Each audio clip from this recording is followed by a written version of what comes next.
இருக்கிற இடத்துல நம்ம கண்களை மூடி ஆண்டவரை நோக்கி நம்ம பார்ப்போமா? ஓரிலாரா பாபா வாஷேதரே துராலாரா பாபா. நம்மளை நம்ம அர்ப்பணிப்போமா? இந்த ஆராதனையை ஏற்றுக்கொள்ளபடி நம்மளுடைய ஆராதனை ஆண்டவர் ஏற்றுக்கணும்னா நம்ம முழு மனதோடு ஆராதிக்கும் போது ஆண்டவர் நம்மளுடைய ஆராதனையை ஏற்றுக்கொள்றதான தேவனாக இருக்கிறார். அப்பா உமக்கு நன்றி அப்பா. ஓ நல்லவரே உமக்கு நன்றி நன்றி நன்றி நன்றி அப்பா. இம்மட்டும் எங்களை பாதுகாத்தவரே உமக்கு நாங்கள் நன்றி செலுத்துகிறோம் அப்பா. இந்த 5 மாதங்களா அப்பா தகப்பனே எங்கள் கூட இருந்து ஒவ்வொரு காரியத்தையும் நடத்தின்னு வந்த கிருபைகளுக்காக உமக்கு நாங்கள் நன்றி செலுத்துகிறோம். நம்ம எல்லாம் நம்ம நன்றி சொல்லலாமா? வாய்களை திறந்து ஆண்டவருக்கு நம்ம நன்றி சொல்லலாமா? அப்பா உமக்கு நன்றி செலுத்துகிறோம் நன்றி செலுத்துகிறோம் நன்றி செலுத்துகிறோம் அப்பா. நீ நல்லவர் அப்பா, நீர் வல்லவர் அப்பா தகப்பனே. சப்பா நீர் வாக்கு மாறாத தேவனா இருக்கிறீரே உமக்கு நாங்கள் நன்றி செலுத்துகிறோம் அப்பா. நேற்றும் இன்றும் என்றும் மாறாதவரே உமக்கு நாங்கள் நன்றி செலுத்துகிறோம் அப்பா. அற்புதரே உமக்கு நாங்கள் நன்றி செலுத்துகிறோம். அதிசயமானவரே உமக்கு நாங்கள் நன்றி செலுத்துகிறோம். ஆலோசனை பிரபுவே உமக்கு நாங்கள் நன்றி செலுத்துகிறோம் அப்பா. அப்பா உமக்கு நன்றி அப்பா, உமக்கு நன்றி செலுத்துகிறோம் அப்பா. உமக்கு நன்றி நன்றி நன்றி அப்பா. அப்பா தகப்பனே இம்மட்டும் எங்களை கண்மணி போல பாதுகாத்தவரே உமக்கு நாங்கள் நன்றி செலுத்துகிறோம் அப்பா தகப்பனே. நீர் செய்த நன்மைகளுக்கு எங்களால் என்ன செய்ய முடியும் அப்பா தகப்பனே? நன்றிகள் சொல்ல தவிர எங்களுக்கு வேற வழி இல்லை அப்பா. எங்களுக்கு வேற வார்த்தை இல்லை அப்பா. அப்பா உமக்கு நன்றி உமக்கு நன்றி அப்பா. ஓ ஹல்லேலூயா அப்பா. உமக்கு நன்றி நன்றி நன்றி நல்லவரே அப்பா. இந்த நேரத்தை உம்முடைய கரத்தில் ஒப்பு கொடுக்கிறோம் அப்பா. இந்த ஆராதனையை தொடக்க முதல் முடிய வர அப்பா தகப்பனே நீங்கள் சப்பா தகப்பனே முழுவதும் பொறுப்பெடுத்து கொள்ளுங்க. உம்முடைய கரத்தில் ஒப்பு கொடுக்கிறோம். இயேசுவின் நாமத்தில் ஜெபிக்கிறேன் நல்ல பிதாவே, ஆமென். எத்தனை பேர் இந்த நாளில் சந்தோஷமா இருக்கீங்க? சத்தம் சரியா கேட்கல. எத்தனை பேர் சந்தோஷமா இருக்கீங்க? ஆமென். ஒருவேளை இந்த சண்டே சர்வீஸில் நீங்கள் பிரச்சனையோடு வந்திருக்கலாம், இல்லை உங்கள் கூட உங்கள் வீட்டில் ஒரு போராட்டமோடு காரியத்தையோடு இருந்திருக்கலாம், இல்லை நிறைய சுகவீனங்களும் இருந்திருக்கலாம். ஆனால் இந்த நேரத்தில் நம்ம என்ன பண்ண போகிறோன்னா, நம்மளுடைய பிரச்சனைகள், நம்மளுடைய போராட்டங்கள், நம்மளுடைய கண்ணீர்கள், நம்மளுடைய கவலைகள் எல்லாத்தையும் எடுத்து ஒரு ஓரம் வைத்துட்டு நம்ம ஆண்டவரை ஆராதிக்க போகிறோம். எத்தனை பேர் சொல்லுறீங்க? ஆமென். எல்லாம் நம்மளுக்கு இருக்குதான், நம்மளுக்கு கஷ்டம் இருக்குதான், கண்ணீர் இருக்குதான், நம்மளுக்கு எல்லாம் போராட்டங்கள் எல்லாம் இருக்குது. ஆனால் அதெல்லாம் விட்டு நம்ம ஆண்டவரை ஆராதிக்க போகிறோம். ஆமென். எத்தனை பேர் என் கூட ரெடியாக இருக்கீங்க? நம்ம ஆண்டவரை ஆராதிக்க ஆராதிக்க நம்மளுடைய சூழ்நிலைகள் மாறப்போகுது, நம்மளுடைய கஷ்டங்கள் மாறப்போகுது, நம்மளுடைய வியாதிகள் மாறப்போகுது, நம்மளுடைய படுக்கைகள் மாறப்போகுது. எத்தனை பேர் விசுவாசிக்கிறீங்க? நம்ம இங்கே ஜெபிக்க ஜெபிக்க, நம்ம இங்கே ஆராதிக்க ஆராதிக்க அங்கே சூழ்நிலைகள் மாற செய்கிறதான தேவனாக இருக்கிறார். என் கூட சேர்ந்து எல்லாரும் பாடலை பாடி நம்ம ஆண்டவர் ஆராதிப்போமா? எல்லா கரங்களை தட்டி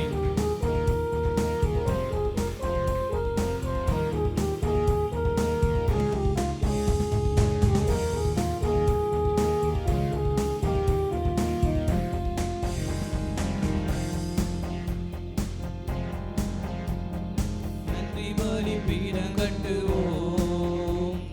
நல்ல தேவன் நன்மை செய்தார். எத்தனை பேர் சொல்ல முடியும்? நன்றி பலி பீடம் கட்டுவோம். நல்ல தேவன் நன்மை செய்தார். செய்த நன்மை ஆயிரங்கள் சொல்லி சொல்லி பாடுவேன். செய்த நன்மை ஆயிரங்கள் சொல்லி சொல்லி பாடுவேன். நன்றி தகப்பனே நன்மை செய்திரே. நன்றி தகப்பனே நன்மை செய்திரே.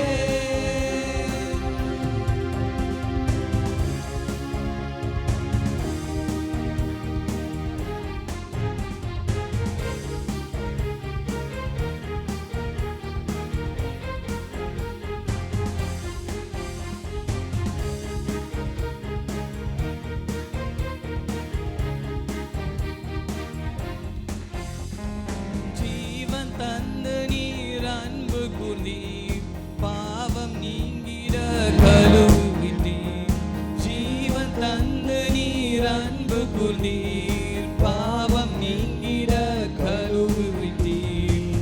உமக்கென்று வாழ பிரித்தெடுத்து உமது ஊழியம் செய்ய வைத்தீர். உமக்கென்று வாழ பிரித்தெடுத்து உமது ஊழியம் செய்ய வைத்தீர். எல்லாம் சேர்ந்து நன்றி தகப்பனே, நன்மை செய்தீரே. சபையாக நன்றி தகப்பனே, நன்மை செய்தீரே. பார்க்கும் கண்களை தந்தீரையா, பாடும் உதடுகளை தந்தீரை. எல்லாம் வாய்களை திறந்து பார்க்கும் கண்களை தந்தீரையா, பாடும் உதடுகளை தந்தீரையா, உடைக்கும் கரங்களை தந்தீரையா, ஓடும் கால்களை தந்தீரையா, உழைக்கும் கரங்களை தந்தீரையா, ஓடும் கால்களை தந்தீரையா. நன்றி தகப்பனே, கரங்களை தட்டி நன்மை செய்தீரே. நன்றி தகப்பனே, நன்மை செய்தீரே. இருளின் அதிகாரமாக ஜீவித்தீர், இயேசு அரசுக்குள் சேற்று விட்டீர். இருளின் அதிகாரமாக ஜீவித்தீர், இயேசு அரசுக்குள் சேற்று விட்டீர். உமக்கு சொந்தமாய் வாங்கி கொண்டு உரிமை சொத்தாக வைத்து கொண்டீர். உமக்கு சொந்தமாய் வாங்கி கொண்டு உரிமை சொத்தாக வைத்து கொண்டீர். நன்றி தகப்பனே. எல்லாம் சேர்ந்து சொல்லலாமா? நன்மை செய்தீரே. நன்றி தகப்பனே, நன்றி தகப்பனே, நன்மை செய்தீரே. நன்றி பலி பீடம் கட்டுவோம், நல்ல தேவ நன்மை செய்தார். நன்றி பலி பீடம் கட்டுவோம், நல்ல தேவ நன்மை செய்தார். செய்த நன்மை ஆயிரங்கள். சொல்லி சொல்லி பாடலாமா? சொல்லி சொல்லி பாடுவே. செய்த நன்மை ஆயிரங்கள், சொல்லி சொல்லி பாடுவே. நன்றி தகப்பனே, நன்மை செய்தீரே. நன்றி தகப்பனே, நன்மை செய்தீரே. உங்கள் துக்கம் சந்தோஷமாய் மாறும். விசுவாசிக்கலாமா? உங்கள் கவலைகள் கண்ணீர் எல்லாம் மறைந்து விசுவாசத்துல பாடலாமா? எல்லாரும் சேர்ந்து உங்கள் துக்கம் சந்தோஷமாய் மாறும், உங்கள் கவலைகள் கண்ணீர் எல்லாம் மறைந்து விடும். கலங்காதே மகனே, கலங்காதே மகளே, கலங்காதே மகனே, கலங்காதே மகனே. என் இயேசு கைவிட மாட்டார், என் இயேசு கைவிட மாட்டார். உங்கள் துக்கம் சந்தோஷமாய் மாறும், உங்கள் கவலைகள் கண்ணீர் எல்லாம் மறைந்து விடும்.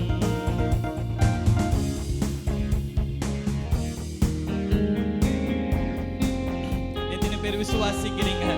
ஒருவேளை நான் போராட்டத்தோடு இந்த இடத்துக்கு வந்திருக்கலாம், ஒருவேளை நான் கஷ்டத்தோடு இந்த இடத்துல நான் வந்திருக்கலாம், பலவீனத்தோடு சுகவீனத்தோடு பொருளாதார தேவைகளோடு இந்த இடத்துல வந்திருக்கலாம்.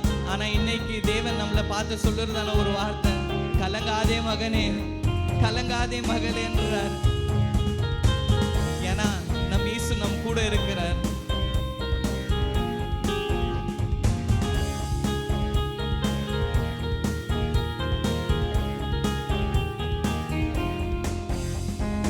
கடந்ததை நினைத்து கலங்காதே, நடந்ததை மறந்து விடு.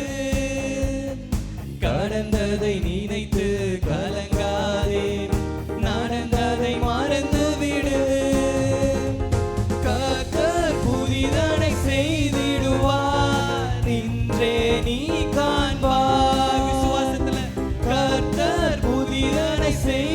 தருவார்.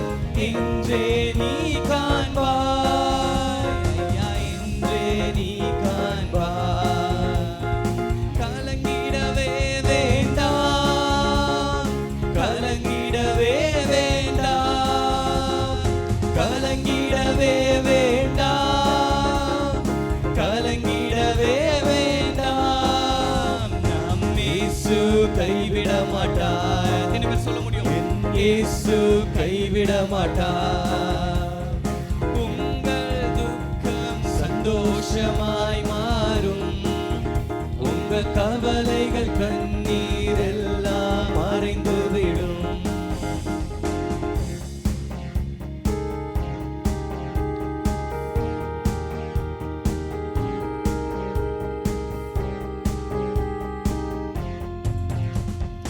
ராணிக்கு மேலாக சோதிக்கப்பட ஒரு நாளும் விடமாட்டான். ராணிக்கு மேலாக சோதிக்கப்பட ஒரு நாளும் விடமாட்டான். தாங்கிட தாங்கிட பலன் தருவார். தப்பி செல்ல வழி செய்வார். எத்தனை பேர் ருசி பார்த்திருக்கீங்க? தாங்கிட பலன் தருவார்.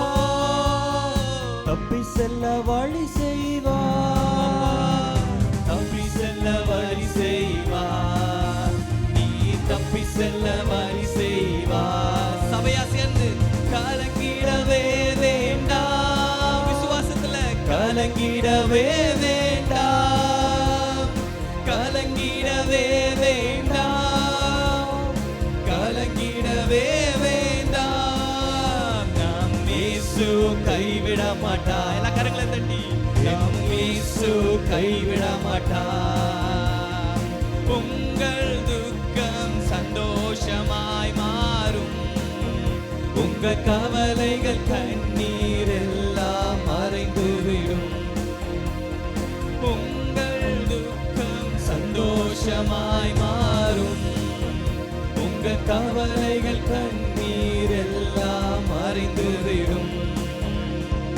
நொறுகுன்ற இதயம் தேற்றுகிறார். உடைந்த உள்ளம் தாங்குகிறார். நொறுகுன்ற இதயம் தேற்றுகிறார். உடைந்த உள்ளம் தாங்குகிறார். காயங்கள் அனைத்தையும் கட்டுகிறார். கண்ணீர் துடைக்கிறார். காயங்கள் அனைத்தையும் கட்டுகிறார். கண்ணீர் துடைக்கிறார். என் கண்ணீர் துடைக்கிறார். என் கண்ணீர் துடைக்கிறார். கலங்கிடவே வேண்டாம், கலங்கிடவே வேண்டாம், கலங்கிடவே வேண்டாம், கலங்கிடவே வேண்டாம். நம் இயேசு கைவிட மாட்டார். எத்தனை பேர் சொல்ல முடியும்? என் இயேசு கைவிட மாட்டார். என் இயேசு கைவிட மாட்டார். நம் இயேசு கைவிட மாட்டார். என் இயேசு கைவிட மாட்டார். நம் இயேசு கைவிட மாட்டார். கலங்கிடவே வேண்டாம், இடவே வேண்டாம், கலங்கிடவே வேண்டாம், கலங்கிடவே வேண்டாம். நம் இயேசு கைவிட மாட்டார். நம் இயேசு கைவிட மாட்டார். நம் இயேசு கைவிட மாட்டார். என் இயேசு கைவிட மாட்டார். ஓ, எல்லா கரங்களை தட்டி ஆண்டவருக்கு நம்ம நன்றி சொல்லலாமா? நம்மளை ஒருபோதும் கைவிடாத தெய்வமா இருக்கிறார். எல்லா சூழ்நிலையிலையும், எல்லா கஷ்டத்திலையும், எல்லா போராட்டத்திலையும் நம்ம கூட இருக்கிறதா தேவன். ஒருபோதும் மனிதர் கைவிடுற மாதிரி அவர் நம்மளை கைவிடாத தேவன். விசுவாசிக்கிறவங்க, எக்ஸ்பீரியன்ஸ் பண்ணவங்க எல்லாம் கரங்களை தட்டி ஆண்டவருக்கு நம்ம நன்றிகள் சொல்லலாம். போதாது போதாது போதாது அப்பா, உமக்கு நன்றி அப்பா. எங்க கூட இருந்ததுக்காக நன்றி அப்பா. அப்பா, எல்லா சூழ்நிலையிலும், எல்லா கஷ்டத்திலும் அப்பா எங்க கூட இருந்ததுக்காக உமக்கு நாங்க நன்றி செலுத்துகிறோம். ஓ ஹல்லேலூயா. அப்படியே நம்ம எழுந்து நின்று கண்களை அவரை சில நேரம் ஆராதிக்க போகிறோம். முழு மனதோடு ஆராதிக்கலாமா? ஏதோ நம்ம சண்டே சர்வீஸுக்காக வந்தோம், கடமைக்காக ஒரு ½ அன் ஹவர் நம்ம வர்ஷிப் பண்ணோம், ப்ரேஸ் அண்ட் வர்ஷிப் பண்ணோம், அதுக்கப்புறம் ஏதோ ஒரு மெசேஜ் கேட்டோம் போகணும்னு இல்லாமல் நம்ம செய்கிறதான ஒவ்வொரு காரியமும் முழு மனதோடு செய்யும் போது ஆண்டவர் நம்மளுடைய ஆராதனையை ஏற்றுக்கொள்ளுகிறதான தேவனாக இருக்கிறார். இந்த நேரத்தில் அவர் நம்ம மத்தியில் இருக்கிறார். ஆவியானவர் இந்த இடத்துல இருக்கிறார். நம்ம முழு மனதோடு நம்ம ஆண்டவர் ஆராதிக்கும் போது அவர் மிகுந்த சந்தோஷம் அடைகிறதான தேவனாக இருக்கிறார். ஓ அல்லேலூயா. அப்பா அப்பா, எல்லா நேரத்துலையும் எனக்கு நீங்கள் மட்டும் போதும்னு சொல்லலாமா? அப்பா, எல்லா சூழ்நிலையிலையும் நீங்கள் மட்டும் என் பக்கம் இருந்தால் போதும்னு சொல்லலாமா?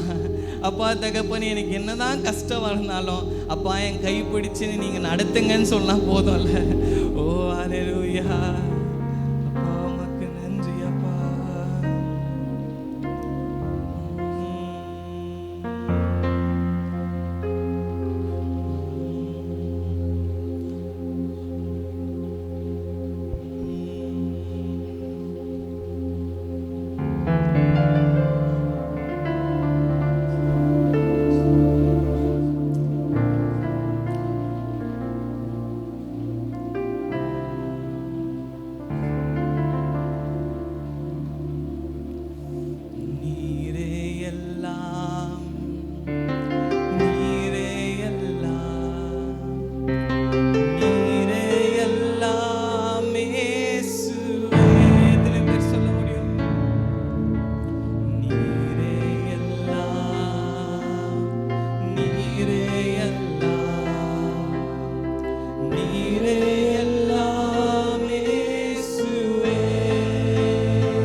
தோல்வியோ, நிந்தையோ, புகழ்ச்சியோ, கஷ்டமோ, நஷ்டமோ, எல்லா நேரத்திலையும் அப்பா தகப்பனே எனக்கு நீங்க எதனா செய்தாதான் உம்மை நான் துதிப்பேன் அல்ல, நீங்க செய்தாலும் செய்யலனாலும் உம்மையே மாத்திரம் நான் துதிப்பேன்னு சொல்லிட்டு எல்லா கரங்களை தட்டி ஆண்டவருக்கு நம்ம நன்றி சொல்லலாம். ஓ ஹல்லேலூயா. அப்பா உமக்கு நன்றி செலுத்துகிறோம், நன்றி செலுத்துகிறோம், நன்றி செலுத்துகிறோம். ஓரி காலரா பாபா பாபா, ஓரி காலரா சந்தரேலரா பாபா. எல்லா வாய்களை திறந்து நன்றி சொல்லுங்க. அப்பா உமக்கு நன்றி அப்பா, அப்பா உமக்கு நன்றி. அநேக நேரத்துல எங்களுக்கு இப்படிதான் வாழணும்னு இருக்கு, ஆனா எங்களால முடியலப்பா. அப்பா எல்லா நேரத்திலயும் உம்மை துதிக்கணும்னு தான் எங்களுக்கு இருக்கு, ஆனா எங்களால முடியலன்னு எத்தனை பேர் இந்த காலை வேளையில சொல்றீங்க? அப்பா எல்லாம் பலவீனத்துல, கஷ்டத்துல, கண்ணீரின் நேரத்துல உம்மை துதிக்கணும்னு இருக்கு, ஆனா எனக்கு என்னால முடியல. சில மாம்சத்தின் காரியங்கள், சில உலகத்தின் காரியங்கள் பின்னாடி நான் போயிடுறேன் அப்பான்னு எத்தனை பேர் இந்த காலை வேளையில சொல்றீங்க? நம்ம இன்னைக்கு ஆண்டவரை பார்த்து, ஆண்டவரே எங்களுக்கு பலன் தாங்கப்பா, எங்களுக்கு இதெல்லாம் பண்ணணும்னு ஆசையா இருக்கு, ஆனா எங்களால முடியல. அப்பா நீரே எங்களுக்கு பலன் தந்து எங்களை அப்படிப்பட்ட இருக்கிறதாக தான் எங்களை வாழ வைங்கன்னு சொல்லிட்டு எத்தனை பேர் சொல்ல முடியும்? ஆண்டவர்கிட்ட நம்ம பலனை கேட்கலாமா? ஏன்னா நம்மளுடைய சுயத்தினால நம்மளால பண்ண முடியாது, நம்மளுக்கு ஆசை இருந்தாலும் நம்மளால செய்ய முடியாது. ஆனா ஆண்டவர்கிட்ட நம்ம பலனை கேட்கும் போது, ஆண்டவரை நம்ம பற்றி கொள்ளும் போது, ஆண்டவர் மேல நம்ம சார்ந்து கொள்ளும் போது, ஆண்டவர் எல்லாவற்றையும் நம்மளுக்கு செய்து முடிக்க வல்லவரா இருக்கிறார். எத்தனை பேர் விசுவாசிக்கிறீங்க? ஒரு ஆமேன் சொல்லலாமா? ஆமேன். ஆண்டவர்கிட்ட இந்த நேரத்துல, ஆண்டவரே எல்லா நேரத்திலையும் உம்மை துதிக்க, உம்மை பாட எங்களுக்கு பலன் தாங்கப்பா.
சபையாக ஒரு முறை எல்லாம் சேர்ந்து ஆண்டவரே எங்களுக்கு பலன் தாங்கன்னு கேட்கலாமா?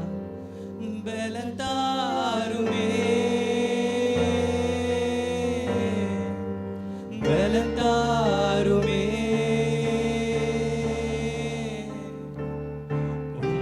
பலத்தா என்னை நடத்திடுமே. மாம்சம் என்னும் மேற்கொள்வதா அடிக்கடி தவறுகிறே, மன்னித்து மறக்க உந்தனின் பலன் தாருமே. மாம்சம்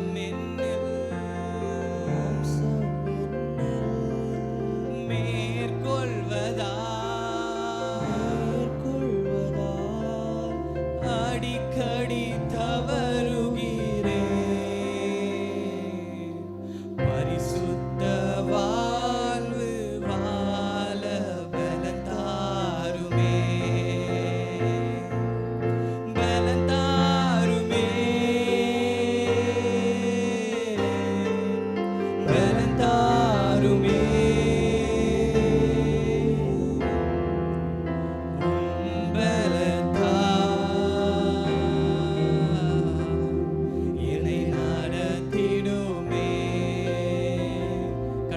ஒரே ஒரு முறை எல்லாம் இரு கரங்களையும் உயர்த்தி வானத்துக்கு நேரா நம்ம கண்களை நோக்கி பார்த்து கடைசியா ஒரு முறை சபையாக எந்த சூழ்நிலை இருந்தாலும் சரி, குடும்பத்துல என்ன பிரச்சனை இருந்தாலும் சரி, சபையில என்னதான் கஷ்டம் இருந்தாலும் சரி, எல்லாத்துக்கும் நம்ம ஆண்டவரை நோக்கி பார்த்து கடைசியா ஒரு முறை ஆண்டவரே எங்களுக்கு பலன் தாங்கன்னு கேட்கலாமா?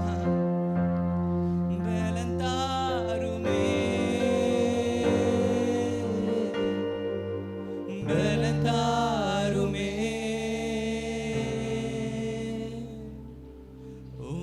பலத்தா என்னை நடத்திடுமே. பலன் தாருமே, பலன் தாருமே, பலத்தா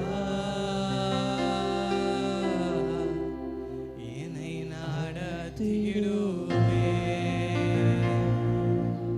அப்பா உமக்கு நன்றி அப்பா, அப்பா உமக்கு நன்றி அப்பா, இம்மட்டும் கொடுத்த பலனுக்காக நன்றி அப்பா. தொடர்ந்து எங்க கூட இருங்க அப்பா, தொடர்ந்து எங்களை வழி நடத்துங்க அப்பா. தகப்பனே எல்லா நேரத்திலையும் எங்க கூட இருந்து எங்க கரம் பிடித்து அப்பா ஒருபோதும் எங்களை கைவிட்டுறாதீங்க அப்பா. அநேக நேரத்துல அப்பா தகப்பனே சப்பா நாங்க ஃபெய்த்ஃபுல்லா இல்லாத நேரத்திலையும் அப்பா தகப்பனே நீங்க எல்லா நேரத்திலையும் ஃபெய்த்ஃபுல்லா இருந்ததுக்காக உமக்கு நாங்க நன்றி செலுத்துகிறோம். அநேக நேரத்துல நாங்க உண்மை விட்டு தூரம் போன நேரத்திலையும் அப்பா எங்களை கைவிடாம அப்பா நாங்க எப்போ திரும்பி வருவோம் எங்களுக்காக காத்திருக்கிறீரே, உமக்கு நாங்க நன்றி செலுத்துகிறோம் அப்பா. இம்மட்டும் நீர் எங்க கூட இருந்து எல்லா காரியங்களையும் வழி நடத்தின கிருபைகளுக்காக நன்றி. எல்லா சூழ்நிலையிலையும் அப்பா எங்க கரம் பிடித்து நடத்துனதுக்காக உமக்கு நாங்க நன்றி செலுத்துகிறோம். தொடர்ந்து எங்க கூட இருங்க அப்பா, எங்களை வழி நடத்துங்க அப்பா. இம்மட்டும் எங்க கூட இருந்ததுக்காக நன்றி அப்பா தகப்பனே. எல்லாவற்றையும் உடைய கரத்துல ஒப்பு கொடுக்கிறோம் அப்பா தகப்பனே. ஏசப்பா உடைய வார்த்தையை அப்பா தகப்பனே நாங்க கேட்கும் போது அப்பா தகப்பனே ஏசப்பா உடைய தாசனை மறைத்து அப்பா எங்க கிட்ட பேசுங்க அப்பா எங்களுக்கு என்ன வார்த்தை வைத்திருக்கிறீரோ அது எங்ககிட்ட நீங்க இன்னைக்கு பேசி நாங்க வந்த வண்ணமாக நாங்க திரும்பி போகாதபடிக்கு உங்களுடைய வார்த்தையில நாங்க நிறைந்து அப்பா தகப்பனே உங்களுடைய வார்த்தையில நாங்க எஸ்அப்பா தகப்பனே ஃபில் ஆகி போகத்தக்கதான எங்களுக்கு கிருபையும் தயவையும் நீங்க தரப்போகிறதுக்காக உமக்கு நன்றி செலுத்துகிறேன். அப்பா தொடக்கம் முதல் முடிவு வர அப்பா நீங்க பொறுப்பெடுத்துக் கொள்ளுங்க. உங்களுடைய கருத்துல ஒப்பு கொடுக்கிறோம். இயேசுவின் நாமத்தில் ஜெபிக்கிறேன் ஜீவன் நல்ல பிதாவே.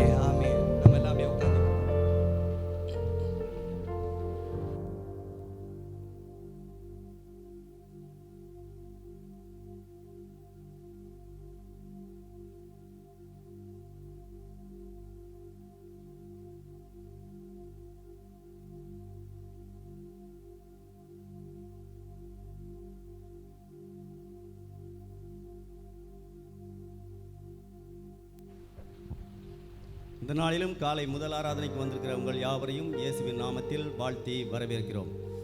இந்த நாள் முதல் ஆராதனை காலையிலும் நம்மளோடு கூட ஆராதனை நடத்தி தந்த நமது பைபிள் ஸ்டடி காலேஜ் படிச்சுட்டு பாஸ்டர் அவர்களுக்கு நன்றியை தெரிவித்துக் கொள்கிறோம். எல்லாரும் கரங்களை தட்டலாமா? அவர்கள் இந்த காலை மத்தியில் நம்மளோடு கூட ஆராதனை நடத்தி தந்திருப்பதற்கு மிகுந்த மகிழ்ச்சி அளிக்கிறது. ஆமென். சபையின் அறிவிப்புகள். ஒவ்வொரு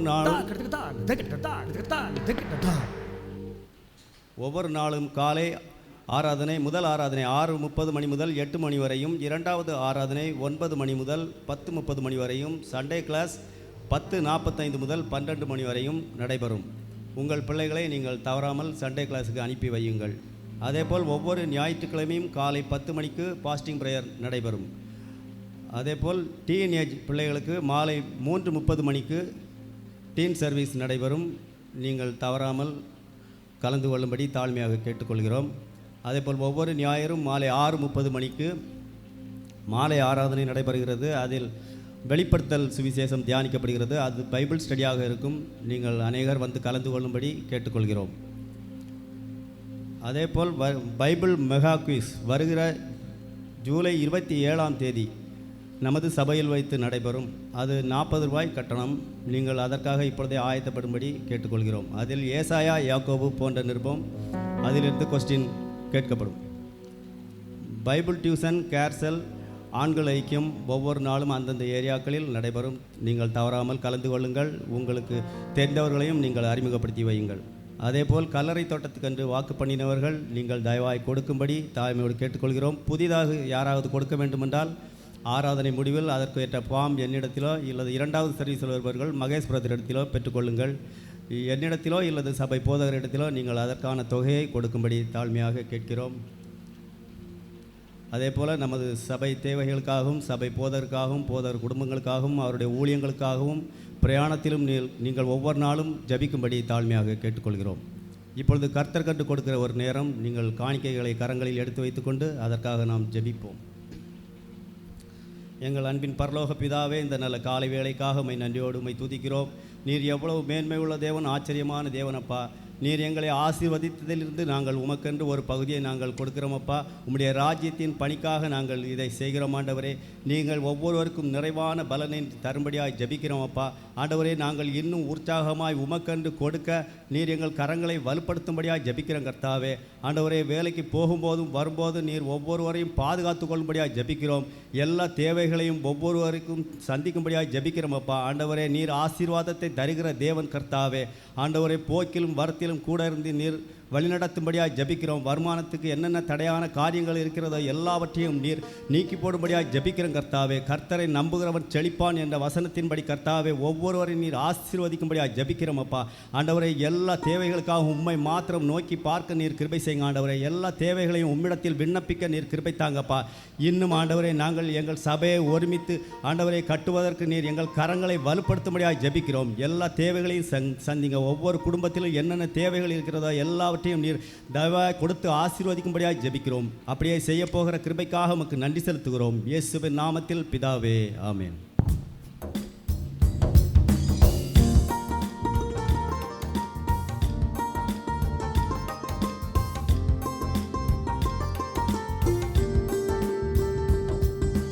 ஒருவராய் சாவாமை உள்ளவரே, சேரக்கூடா ஒளியில் வாசம் செய்பவரே,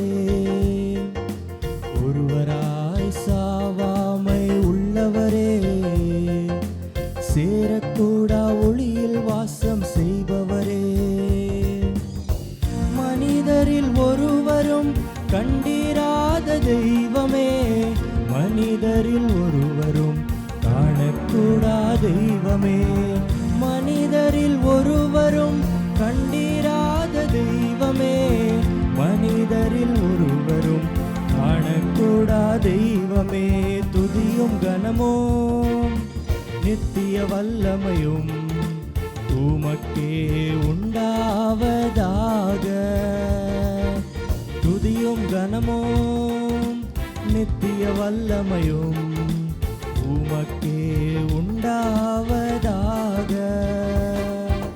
நித்தியமும் அழிவில்லாமையும் உடையவரே, அதரிசனமுள்ள ராஜனாக இருப்பவரே, நித்தியமும் அழிவில்லாமையும் உடையவரே, அதரிசனமுள்ள ராஜனாக இருப்பவரே, ஒருவராய் ஞானமுள்ள தேவனாக இருப்பவரே, எல்லாவற்றையும் உயிரோடு இருக்க செய்பவரே, ஒருவராய் ஞானமுள்ள தேவனாக இருப்பவரே, எல்லாவற்றையும் உயிரோடு இருக்க செய்பவரே. துதியும் கனமும் நித்திய வல்லமையும் உமக்கே உண்டாவதாக. துதியும் கனமும் நித்திய வல்லமையும் உமக்கே உண்டாவதாக.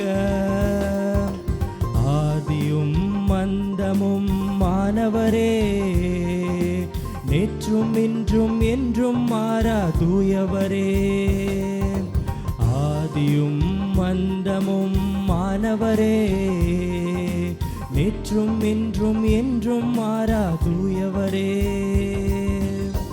ராஜாதி ராஜாவே கர்த்தாதி கர்த்தரே, அனுபவிக்க சகலவித நன்மைகளை கொடுப்பவரே, ராஜாதி ராஜாவே கர்த்தாதி கர்த்தரே, அனுபவிக்க சகலவித நன்மைகளை கொடுப்பவரே. துதியும் கனமும் நித்திய வல்லமையும் உமக்கே உண்டாவதாக.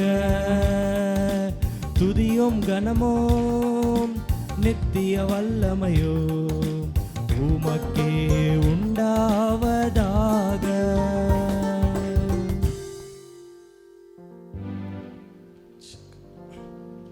ஹல்லேலூயா, ஹல்லேலூயா. கர்த்தருடைய நாமம் மகிமைப்படுவதாக. இந்த முதல் ஆராதனைக்கு வந்திருக்கிற உங்கள் எல்லாரையும் ஆண்டவராக இயேசுவின் நாமத்தினாலே வாழ்த்தி வரவேற்கிறேன். 1-2 அறிவிப்புகளை மாத்திரம் சொல்லி நம்ம தேவனுடைய வார்த்தைக்கு நேராக கடந்து செல்வோம். இன்று அல்லது இந்த வாரத்தில் பிறந்த நாளை காண்கிறவர்கள் யாராவது இருக்கிறீர்களா? வெட்டிங் டே, திருமண நாள் காண்கிறவர்கள், இன்று அல்லது இந்த வாரத்தில் திருமண நாள் காண்கிறவர்கள். இன்றைக்கு தான் ஃபர்ஸ்ட் டைம் வந்திருக்கிறவங்க யாராவது இருக்கிறீங்களா? முதல் முறையாக? ஓகே. இல்லை என்று சொன்னால் பிறந்த நாளை காண்கிற அக்காவுக்கும் திருமண நாளை காண்கிற அம்மாவுக்காக நம்ம எல்லாரும் சேர்ந்து கண்களை மூடி ஜெபிப்போம். எங்களை நேசிக்கிற அன்பின் பரலோக பிதாவே, இந்த நாளில் பிறந்த நாளை காண்கிற அக்காவுக்காக ஜெபிக்கிறோம். அதே போல் திருமண நாளை காண்கிற அம்மாவுக்காக ஜெபிக்கிறோம். 2 பேரையும் இம்மட்டும் நீர் வழிநடத்தி வந்த எல்லா கிருபைகளுக்காக உமக்கு நன்றி.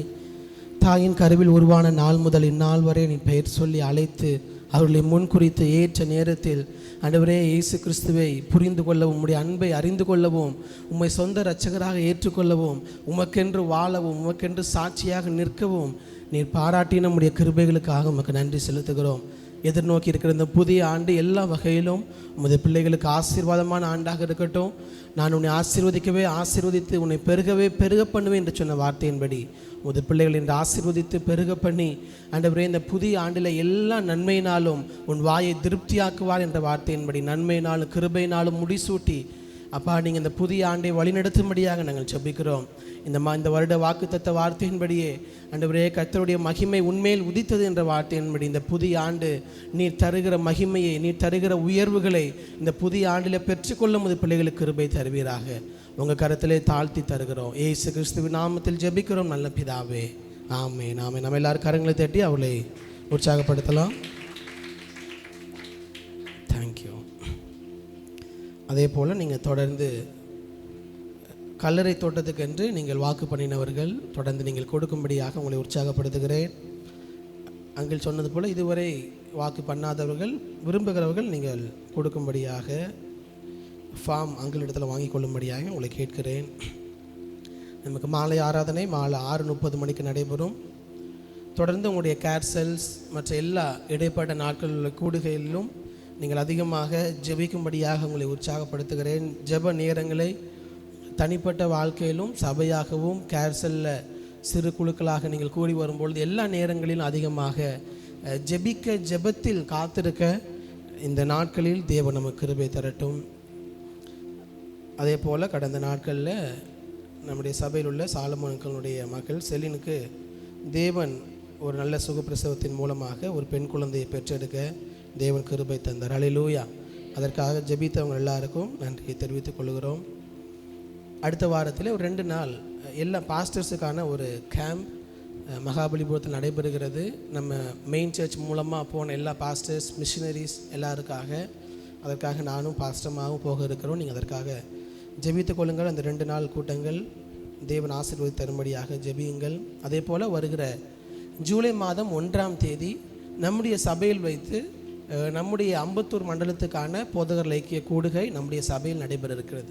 ஜூலை மாதம் 1ஆம் தேதி, அதாவது அடுத்த வாரம் செவ்வாய்க்கிழமை. அதற்காக ஜெபியுங்கள். அதற்கான தேவைகளை தேவன் சந்திக்கும்படியாக நீங்கள் உங்களுடைய கேர்சல்லையும் மற்ற ஜெபங்களையும் ஜெபித்துக் கொள்ளுங்கள். உங்களால் முடியும், ஃப்ரீயாக இருக்கிறீங்கன்னா அன்றைக்கு வந்து சபையிலே உங்களுடைய ஒத்துழைப்பை கொடுங்க. உங்களுடைய உதவிகள் தேவைப்படுகிறது. ஃப்ரீயாக இருக்கிறவங்க அந்த நாளிலே காலையில் வந்து எங்களுக்கு உதவி செய்யும்படியாக உங்களை கேட்டுக்கொள்கிறேன். தொடர்ந்து கடந்த வாரத்தில் எல்லா விசிட்டிங் ஓரளவுக்கு எல்லாருடைய வீடுகளுக்கும் வந்துட்டேன். இன்னும் நான் போகாத வீடு எனக்கு தெரிஞ்சு ரூபோதி அம்மா அவங்க கட்டு தான் போகணும். மற்ற எல்லா இடத்துக்கும் போயிட்டேன். வேறு யாருக்காவது வராமல் இருக்கிறேன்னா, இன்னும் வரலைன்னா நீங்கள் உங்களுடைய கரங்களை உயர்த்துங்க. இந்த வாரத்துலேயோ அடுத்த வாரத்துலேயோ வருவதற்கு உதவியாக இருக்கும். Okay okay. தொடர்ந்து நான் கவனத்தை தேவனுடைய வார்த்தைக்கு நேராக திருப்புவோம்.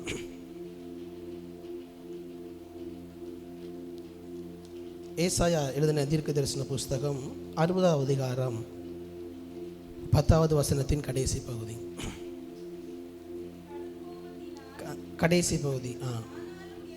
ஆனாலும் என் கிருபையினால் உனக்கு இறங்கினேன். ஒரு நிமிஷம் கண்களை மூடி தேவன் இந்த காலை நேரத்தில் நம்மோடு கூட பேசும்படியாக. ஆனாலும் என் கிருபையினால் உனக்கு இறங்கினேன். அவருடைய கிருபையை நமக்கும் நம்முடைய குடும்பத்திற்கும் அளவில்லாமல் தருகிற தேவன். ஒரே ஒரு விசை கண்களை மூடி ஆண்டோரை பார்த்து சொல்லுவோமா, ஹல்லேலூயா. உம்முடைய கிருபையினால் எங்களை நடத்துகிறீரே. நீ தருகிற உம்முடைய கிருபை எங்களுடைய குடும்பத்தையும் சபையையும் நடத்துகிறதே. உமக்கு நன்றி செலுத்துகிறோம். சிலுவையின் அன்பின் மறைவில் கிருபையின் இனிய நிழலில்,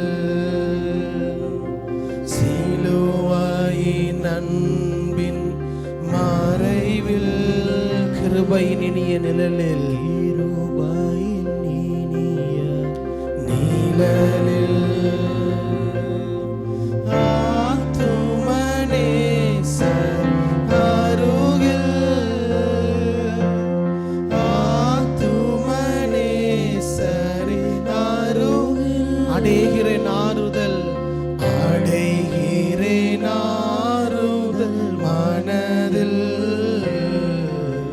சிலுவையின் நிழலில் அனுதினம் அடி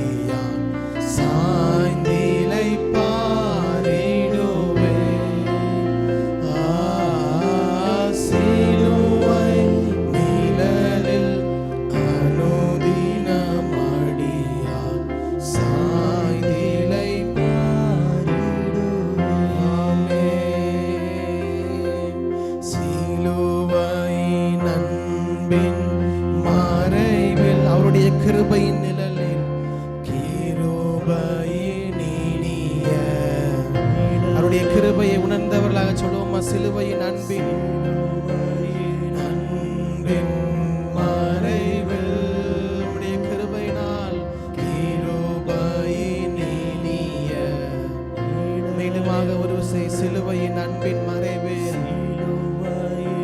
சபையாராக எல்லாரும் சேர்ந்து சொல்லுவோமா? கிருபையின் இனிய நிழலில்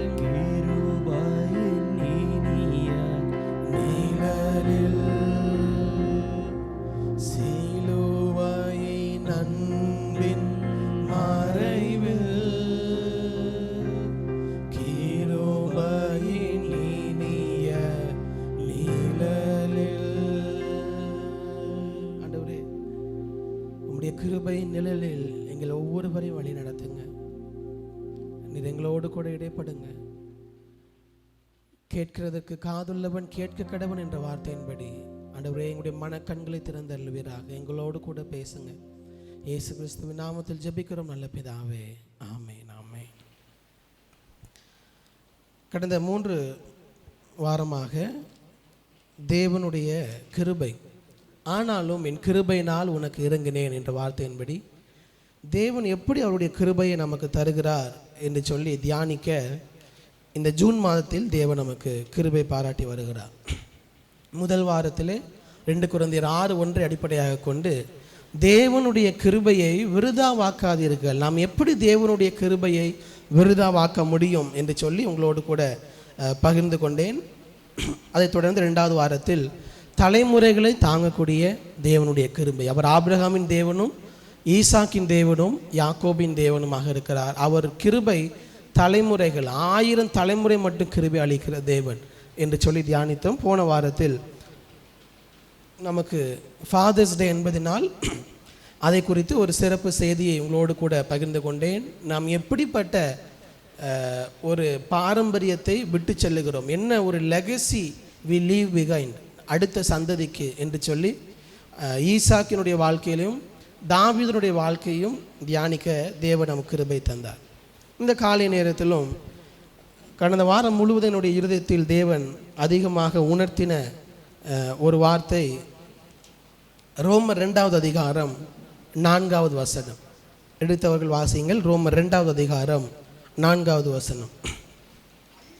அல்லது தேவ தயவு நீ குணப்படும்படி உன்னை ஏவுகிறதென்று அறியாமல் அவருடைய தயவு, பொறுமை, நீடிய சாந்தம் இவைகளின் ஐஸ்வர்யத்தை அசட்டை பண்ணுகிறாயோ.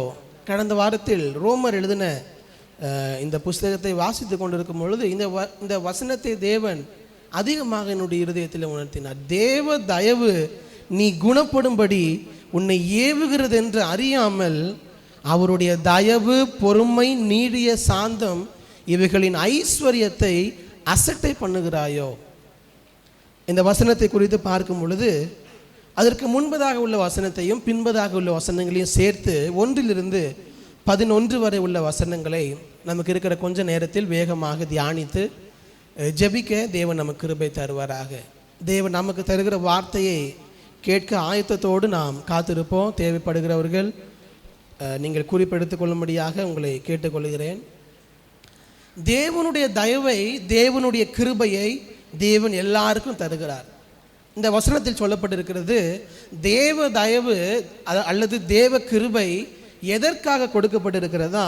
நீ குணப்படும்படி உனக்கு கொடுக்கப்பட்டிருக்கிறது. அப்போ குணப்படும்படி கொடுக்கப்பட்டிருக்கிறது என்றால் அதில் மறைமுகமாக நாம் புரிந்து கொள்ள வேண்டியது என்ன? நாம் பலவீனமாக இருக்கிறோம் அல்லது வியாதியோடு இருக்கிறோம். ஏன்னா பிணியாளிகளுக்கு தான் யார் தேவை? வைத்தியன் தேவை. நல்ல பலனோடு இருக்கிறவர்களுக்கு யாரும் தேவையில்லை, வைத்தியன் தேவையில்லை. அப்போது நம்மை குணமாக்கும்படி கிருபையை தருகிறார் என்றால் எங்கே நாம் பலவீனமாக இருக்கிறோம், எதில் பலவீனமாக இருக்கிறோம் என்று நாம் நிதானித்து பார்க்க வேண்டும். என்ன பலவீனம்? நம்ம எல்லாருக்கும் என்ன சரீர பலவீனத்தை குறித்து அவர் இங்கே சொல்லவில்லை. நம்ம எல்லாருக்கும் சுகர் இருக்கலாம், ப்ரெஷர் இருக்கலாம். தேவ தயவு அதற்கும் நமக்கு அவருடைய கிருபை நம்மை தாங்குகிறது. பவுல் சொன்னது போல, உன் பலவீனத்திலே என் பலன் பூரணமாய் விளங்கும், என் கிருபை உனக்கு போதும் என்று சொல்லியிருக்கிறார், இல்லை என்று சொல்லவில்லை. ஆனால் இந்த பகுதியில் தேவ கிருபை நம்மை எந்த விதத்தில் குணப்படுத்துகிறது என்றால், நாம் எல்லாரும் பாவம் என்கிற நோயினால் சிக்கி தவித்து கொண்டிருக்கிறோம். நான் பைபிள் காலேஜில் படிக்கும் பொழுது என்னுடைய சார் எப்போதும் சொல்லக்கூடிய ஒரு காரியம் என்னவென்றால், sin is a chronic disease. பாவம் என்பது நம்மோடு கூட எப்பொழுதுமே இருக்கக்கூடிய ஒரு நோயா. நம்ம அநேகர் நினைத்து கொள்வோம், ஒரு காலத்தில் பாவியாக இருந்தோம், நாம் ரட்சிக்கப்பட்டோம், இப்பொழுது பாவி அல்ல. எஸ், அவருடைய கிருபையினால் நீதிமான்கள் ஆக்கப்பட்டிருக்கிறோம், இல்லை என்று சொல்லவில்லை. அதற்காக நாம் எல்லாரும் பாவமே இல்லாத மனிதர்களா என்று கேட்டால் இல்லை. பாவமே இல்லாத மனிதர்கள் என்றால் நம்ம யாருக்குமே தேவனுடைய வார்த்தை தேவையில்லை. நம்ம எல்லாரும் பரிசுத்தமாக இருந்தால் பிரச்சனையே இல்லை. நாம் எல்லாரும் பரிசுத்தவான்கள் தான், அவருடைய தயவினால் அவருடைய கிருபையினால் பரிசுத்தவான்கள் தான். ஆனால் பரிசுத்தவான்களாக அழைக்கப்பட்டு இங்கே இருக்கிற பாவிகள் தான் நீங்களும் நான். It's a process. நம்முடைய பாவத்தை மேற்கொள்ளுகிற இந்த அனுபவம் இது ஒரு தொடர்ச்சியான அனுபவம். நம்முடைய வாழ்க்கையில் தினந்தோறும் நடைபெறுகிற ஒன்று. எப்படி நமக்கு ஏதாவது ஒரு கிரானிக் டிசீஸ், எப்போதும் தொடர்ச்சியாக இருக்கிற ஒரு பலவீனத்துக்கு ரெகுலராக என்ன பண்ண சொல்லுவாங்க அப்படின்னா டேப்லெட் எடுக்க சொல்லுவாங்க. நீங்கள் இப்போ எடுக்க ஆரம்பிச்சிங்கன்னா என்ன பண்ணணும், என்ன சொல்லுவாங்க, சுகருக்கெலாம் எடுக்க சொன்னால் கடைசி வரைக்கும் நீங்கள் என்ன பண்ணிட்டு தான் இருக்கணும், டேப்லெட் போட்டுட்டு தான் இருக்கணும். ஏன்னா இது நீங்கள் முழுமையாக நீங்கள் என்ன பண்ண முடியாது, எடுக்க முடியாது, நீங்கள் கண்ட்ரோலில் வச்சுட்டே இருக்கலாம், நீங்கள் டேப்லெட் போட்டுகிட்டே இருக்கணும்னு சொல்லுவாங்க. அதே போல் தான் பாவத்தை முழுமையாக விட்டுட்டேன்னா இல்லை, அப்படி எந்த மனிதனும் நம்மால் சொல்லவே முடியாது. ஏனென்றால் பாவமே இல்லாத ஒரே மனிதன் இந்த உலகத்தில் வந்தது யார் தான் அப்படின்னா இயேசு கிறிஸ்து மாம்சமாகி வந்தவர் மட்டும்தான் பாவமே இல்லாத மனிதர். நாம் எல்லாரும் பாவிகள் தான், எல்லாரும் குறைவுள்ள மனிதர்கள் தான். நமக்குள் இருக்கிற பாவம் என்கிற இந்த நோயை ஒவ்வொரு நாளும் அவருடைய கிருபை என்கிற மருந்தை எடுத்துக்கொண்டே இருந்தோம் என்று சொன்னால் நமக்கு பிரச்சனையே இல்லை. ஆகையால் இந்த காலை நேரத்தில் நாம் ஒவ்வொருவரும் அந்த கிருபையை நாம் எப்படி பெற்றுக்கொள்கிறோம் என்று சொல்லி தியானிக்க அவர் நம்ம கிருபை தருவாராக. 1-3 வசனம் வரைக்கும் பார்க்கும் பொழுது அவர் சொல்லுகிறார் 1ஆம் வசனத்தில், ஆகையால் மற்றவர்களை குற்றவாளியாக தீர்க்கிறவனே, நீ யாரானாலும் சரி போக்கு சொல்ல உனக்கு இடமில்லை. நீ குற்றமாக தீர்க்கிறவைகள் எவைகளோ அவைகளை நீயே செய்கிறபடியால் நீ மற்றவர்களை குறித்து சொல்லுகிற தீர்ப்பினாலே உன்னைத்தானே குற்றவாளியாக தீர்க்கிறார். அப்போ பவுல் முதல் அதிகாரம் முழுவதும் சொல்லுகிறார் புறஜாதிகள் எப்படி பாவத்தில் இருக்கிறார்கள் என்று சொல்லுகிறார். இங்கே 2ஆம் அதிகாரம் வரும்பொழுது அவங்கள இருக்கட்டும், சபைக்குள் இருக்கிற தேவனை ஆராதிக்கிற நீ சரியா இருக்கிறையா என்று பவுல் உள்ளே இருக்கிற ஜனங்களை குறித்து கேட்கிறார், இஸ்ரவேல் ஜனங்களை குறித்து கேட்கிறார். மற்றவர்களை குற்றவாளி என்று சொல்லுகிற நீ எப்படிப்பட்ட வாழ்க்கையை வாழுகிறாய்? நம்மை சுற்றி நிறைய பேர் இருப்பாங்க, எப்போதுமே மற்றவர்களை குறித்து என்ன பண்ணிட்டே இருப்பாங்க அப்படின்னா குறை சொல்லி கொண்டே இருப்பாங்க. இருக்காங்களோ உங்களை சுற்றி ஒரு சிலர் இருப்பாங்க, எப்போ பேசினாலும் குறைகள் தான் பேசுவாங்க. ஆனால் என்னென்னா அவர்களை பற்றி குறைகளை பேச மாட்டாங்க, சுற்றி இருக்கிற மற்ற நபர்களை குறித்து குறைகளை பேசிக்கொண்டே இருப்பார்கள். இது இது என்ன செய்யும் அப்படின்னா, இப்படி மற்றவர்களை குறித்தே குறைகளையே பேசி கொண்டிருக்கிற வாழ்க்கை நம்முடைய வாழ்க்கையில் உள்ள குறைகளை நமக்கு தெரியாமல் நம்முடைய கண்கள் என்ன பண்ணிடும் அப்படின்னா மூடிவிடும்.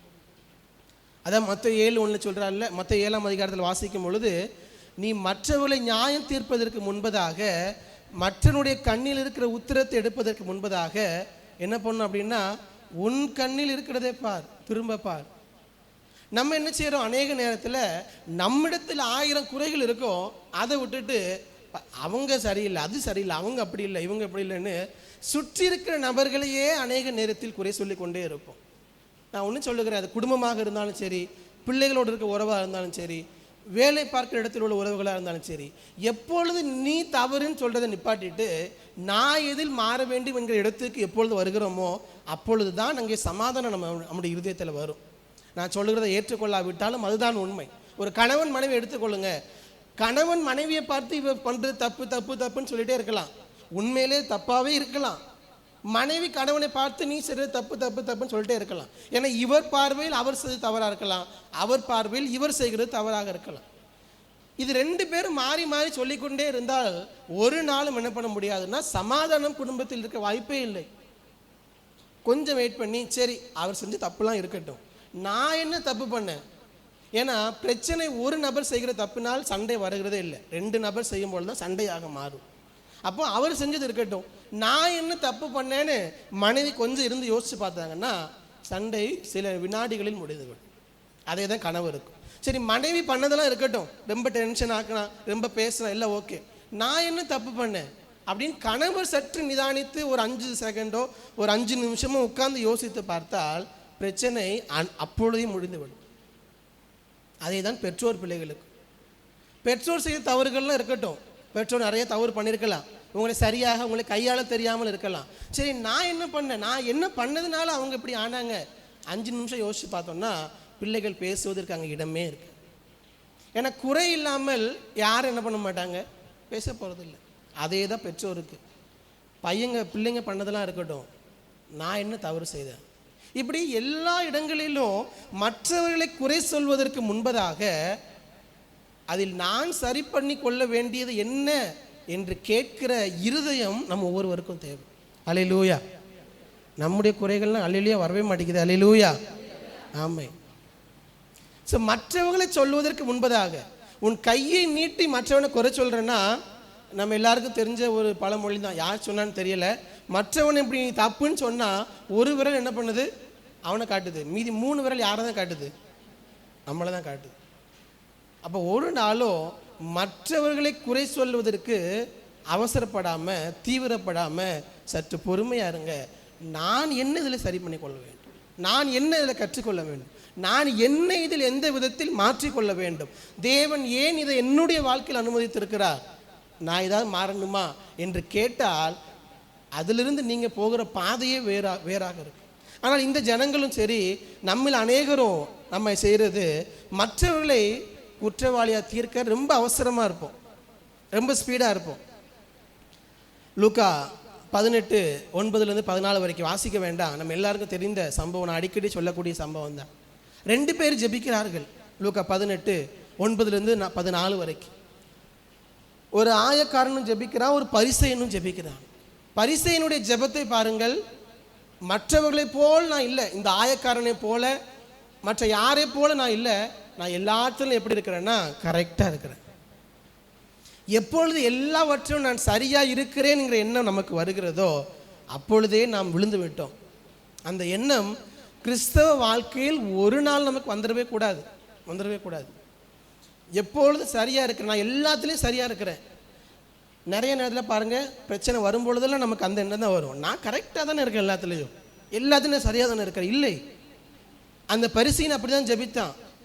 அவன் ஜெபிக்கிறான், வாரத்தில் 2 தடவை என்ன பண்ணுறேன், உபவாசிக்கிறேன், என்னுடைய எல்லா சம்பாத்தியத்தில் என்ன பண்ணுறேன், தசமபாகம் கொடுக்குறேன். நம்ம யாராவது பண்ணுறோமா, வாரத்துக்கு 2 நாள் உபவாசம் ஜெபிக்கிறீங்களா? அப்போ நம்ம எல்லாரை விட அவனுடைய நீதி எப்படி இருக்குன்னா மேலே தான் இருக்குது. நான் எல்லாத்தையும் செய்கிறேன், நான் என்னுடைய கடமைகள் எல்லாத்தையும் சரியாக செய்கிறேன்னு சொல்லி தன்னை குறித்ததான பெருமை வந்து விட்டது. பெருமை வந்த பின்பு தன்னிடத்தில் உள்ள குறைகள் தெரிவதற்கு இடமே இல்லை. அந்த பரிசேயன் எங்கே விழுந்து போனாங்கிறது அவனுக்கு தெரியவே இல்லை கடைசி வரைக்கும். ஆனால் அந்த ஆயக்காரன் ஜெபிக்கிறான். ஆயக்காரன் வந்து ஜெபிக்கும் பொழுது தன் கண்களை வானத்துக்கு ஏறெடுக்க துணியாமல் தன் மார்பில் அடித்து கொண்டு, தேவனே, பாவியாகிய என்மேல் என்ன சொல்லுகிறான், எல்லாரும் அங்கே பார்த்து சொல்லுங்க, என்ன சொல்லுகிறான், பாவியாகிய என்மேல் கிருபையாயிரும். அதுதான் சொல்லிட்டு இருக்கிறேன். பாவமாகிய நோய்க்கு மருந்து என்னதுதான், அவருடைய கிருபை மட்டும்தான். தெய்வ தயவு நீ குணப்படும்படி உன்னை நெருக்கி ஏவுகிறது, அதனால் அதை அசட்டை பண்ணக்கூடாது. அப்போ நம்மிடத்தில் என்ன இருக்கிறது, மற்றவர்களை தீர்க்கிறதுக்கு முன்பதாக நம்ம எல்லாருக்கும் தெரிந்த சம்பவம், யோவான் 8ஆம் அதிகாரத்தில் எல்லா பரிசேயர்களும் சேர்ந்து என்ன பண்ணுறாங்க, ஒரு ஸ்திரீ விபச்சாரத்தில் பிடிப்பட்டான்னு சொல்லி இயேசு கிறிஸ்துவை கூட்டிகிட்டு வராங்க. இயேசு கிறிஸ்துவை கூட்டிகிட்டு வந்து, இவள் விபச்சாரத்தில் என்ன பண்ணிட்டா, கையும் களவுமாக பிடிக்கப்பட்டார், அவள் கல்லெறிந்து கொல்லணும்னு சொல்கிறாங்க. இயேசு கிறிஸ்து ரொம்ப அழகாக ஒன்று சொல்கிறாரு. என்ன சொல்கிறாரு, யாருக்குமே தெரியல, பைபிளை நம்ம படிக்கணும் நல்லா. இன்னும் உங்களில் யார் பாவம் செய்யாமல் இருக்கிறியோ நீ ஃபஸ்ட் என்ன பண்ணு, அவள் மேல் கல்லெறின்னு சொல்கிறாரு. வசனம் ரொம்ப தெளிவாக சொல்லுது, ஒருவர் பின் ஒருவராக. அதுலேயும் ரொம்ப டீட்டாக சொல்கிறாரு, பெரியவர்கள் முதல் சிறியவர்கள் வரை. அப்போ அதில் யோவான் என்ன சொல்ல வராரு, ஒரு நபர் கூட, ஒருவர் கூட அங்கே நிற்பதற்கு தகுதி இல்லை. ஒருவர் பின் ஒருவராக, பெரியவர்கள் முதல் சிறியவர்கள் வரை எல்லாரும் போயிட்டாங்களாம். இவங்கெல்லாம் யாரு? அவளை குறை சொல்லி அவளை கல்லெறிந்து கொல்ல வேண்டும் என்று வந்த ஜனங்கள் தான் எல்லாரும். ஆனால் இயேசு கிறிஸ்து உங்களில் பாவம் இல்லாதவன் அவரை கல்லெறின்னு சொன்ன உடனே நிற்கிறதுக்கு ஒருத்தருக்கு தகுதி இல்லை, எல்லாரும் போயிட்டாங்க. இயேசு கிறிஸ்து என்ன சொல்லுகிறார் அவளை பார்த்து? நானும் உன்னை என்ன பண்ணல, நியாயம் தீர்க்கலை, இனி பாவம் செய்யாதே. அதுதான் தேவன் தருகிற கிருபை. அதுதான் தேவன் நமக்கு தருகிற கிருபை. அந்த தேவ தயவு ஒரு நாளும் மனிதர்கள் பார்க்கிற வண்ணமாக தேவன் நம்மை பார்க்கிறதே இல்லை. ஒரு தவறு செய்துவிட்டோம் என்று சொன்னால் அதற்கு பின்பு மனிதர்கள் நம்மை பார்க்கிற பார்வை எப்படி தான் இருக்குன்னா, அந்த தவறை முன்பதாக வைத்து தான் நம்மை பார்ப்பார்கள், நம்மை நிதானிப்பார்கள், நம்மளை ஜட்ஜ் பண்ணுவாங்க. யாராவது இல்லைன்னு சொல்ல முடியுமா? ஒரு இடத்துல இருக்கிறோம், ஒரு சின்ன பையன் ஒரு கடையில் வேலை பார்க்குறான். வேலை பார்க்குற இடத்தில் ஓனருக்கு தெரியாமல் ஒரு 100 ரூபாய் திருடிட்டான். அதற்கு பின்பு எப்போ அந்த பையன் கல்லாக்கிட்ட வந்தாலும் ஓனர் எப்படி தான் பார்ப்பாரு? இப்படி தான் பார்ப்பாரு. ஓனர் தெரிஞ்சிருச்சு அவன் திருடினது. எப்படி தான் பார்ப்பாரு? கல்லால் இருந்து இவன் எடுத்துருவானா. ஆனால் அந்த பையன் மனம் திரும்பி இருக்கலாம், இனிமேல் அவன் தப்பு பண்ணக்கூடாதுன்னு மனம் திரும்பி இருக்கலாம். ஆனால் அவருடைய பார்வை என்ன பண்ணாதுன்னா மாறாது. ஏன்னா நாம் மனிதர்கள் நம்மால் உடனடியாக அதை மாற்ற முடியாது. ஆனால் தேவன் நம்மை பார்க்கிற பார்வை அப்படி அல்ல. நாம் எப்படிப்பட்ட மனிதனாக இருந்தாலும் சரி, அவரிடத்தில் வரும்போது அவர் சொல்லுகிறது இதுதான், அந்த விபச்சார ஸ்திரீக்கு சொன்னது தான், நானும் உன்னை நியாயம் தீர்க்கலை, இனி பாவம் செய்யாது. அதுதான் தேவனுடைய தயவு. அப்போ மற்றவர்களை குற்றப்படுத்துகிற, மற்றவர்களை சொல்றதுக்கு முன்பதாக நம்மிடத்தில் என்ன இருக்கிறது என்பதை பார்க்க வேண்டும். சொல்லும் பொழுது உங்களுடைய இருதயத்தில் தோணலாம், அப்போ நம்மிடத்தில் உள்ள குறைகள் எப்பொழுது நமக்கு தெரியும் அப்படின்னா, நம்முடைய குறைகளை சுட்டி காட்டுவதற்கு ஒரு நபர் நமக்கு தேவை. நிறைய நேரத்தில் நாம் ஒரு காரியத்தை செய்து கொண்டிருக்கும் பொழுது நாம் என்ன செய்கிறோம், எங்கே தவறி போகிறோம் என்பது நமக்கு தெரியாது. ஆனால் வெளியிலிருந்து பார்க்கிற ஒரு நபருக்கு கொஞ்சம் ஈஸியாக கண்டுபிடிக்க முடியும். ஃபார் எக்ஸாம்பிள், நீங்கள் ஒரு பைக்கை ஓட்டிகிட்டு போகிறீங்க அல்லது ஒரு ட்ராக்கில் ஓடிட்டு இருக்கிறீங்க. உங்களை அறியாமலேயே ட்ராக்லேருந்து கொஞ்சம் என்ன பண்ணிடலாம் அப்படின்னா வழி விலகி போயிடலாம். உங்களுக்கு தெரியாமல் இருக்கும், ஏன்னா நீங்கள் அவசரமாக அந்த காரியங்களை செய்யணும், ஜெயிக்கணும்னு ஓடிட்டு இருக்கிறீங்க. ஆனால் வெளியிருந்து பார்க்குற ஒருத்தருக்கு தெரியும், நீ போகிற ஸ்பீடில் போயிட்டு இருந்தால் அந்த இடத்துல என்ன பண்ண முடியாது, திரும்ப முடியாது, விழுந்துருவேன், அதனால் கொஞ்சம் கவனமாக போ அப்படின்னு வெளியிருந்து ஒருத்தர் என்ன பண்ணுவார்னா சொல்லுவார். சொல்லும் பொழுது பைக் ஓட்டுறவர் என்ன பண்ணிடுவார்னா, கார் ஓட்டுறவர் அதுக்கு ஏற்ற போல் கொஞ்சம் ஸ்பீடை கம்மி பண்ணிப்பார், அதுக்கு ஏற்றாற் போல் ஓட்டுவாங்க, கரெக்டாக போயிடலாம். அப்போ என்ன தேவைப்படுகிறது, நம்மிடத்தில் உள்ள காரியத்தை நமக்கு சுட்டி காட்டுவதற்கு, நமக்கு சொல்வதற்கு ஒரு நபர் தேவைப்படுகிறது. எஸ், மனிதர்கள் இருக்கிறாங்க நம்மிடத்தில். நீங்கள் செய்கிறது சரியில்லைன்னு சொல்லும் பொழுது அதை சுட்டி காட்ட ஒரு சில மனிதர்கள் இருக்கிறாங்க. சபை அதுக்கு தான் இருக்குது. ஒவ்வொரு வாரமும் தேவனுடைய வார்த்தையை கேட்கிறோம். நம்மிடத்தில் உள்ள காரியங்களை தேவன் நமக்கு முன்பதாக கண்ணாடி போல் காட்டுகிறார், இல்லை என்று சொல்லவில்லை. இது எல்லாவற்றிற்கும் மேலாக நம்முடைய பாவங்களை நமக்கு காட்டுகிற, சரிப்படுத்துகிற ஒருவர் யாருன்னா பரிசுத்த ஆவியானவர். அல்லேலூயா, பரிசுத்த ஆவியானவர். ஏன்னா வசனம் சொல்லுகிறது, அந்த பரிசுத்த ஆவியானவர் எப்படிப்பட்டவர்னா, யோவான் 16:8 வாசிங்க. யோவான் 16:8.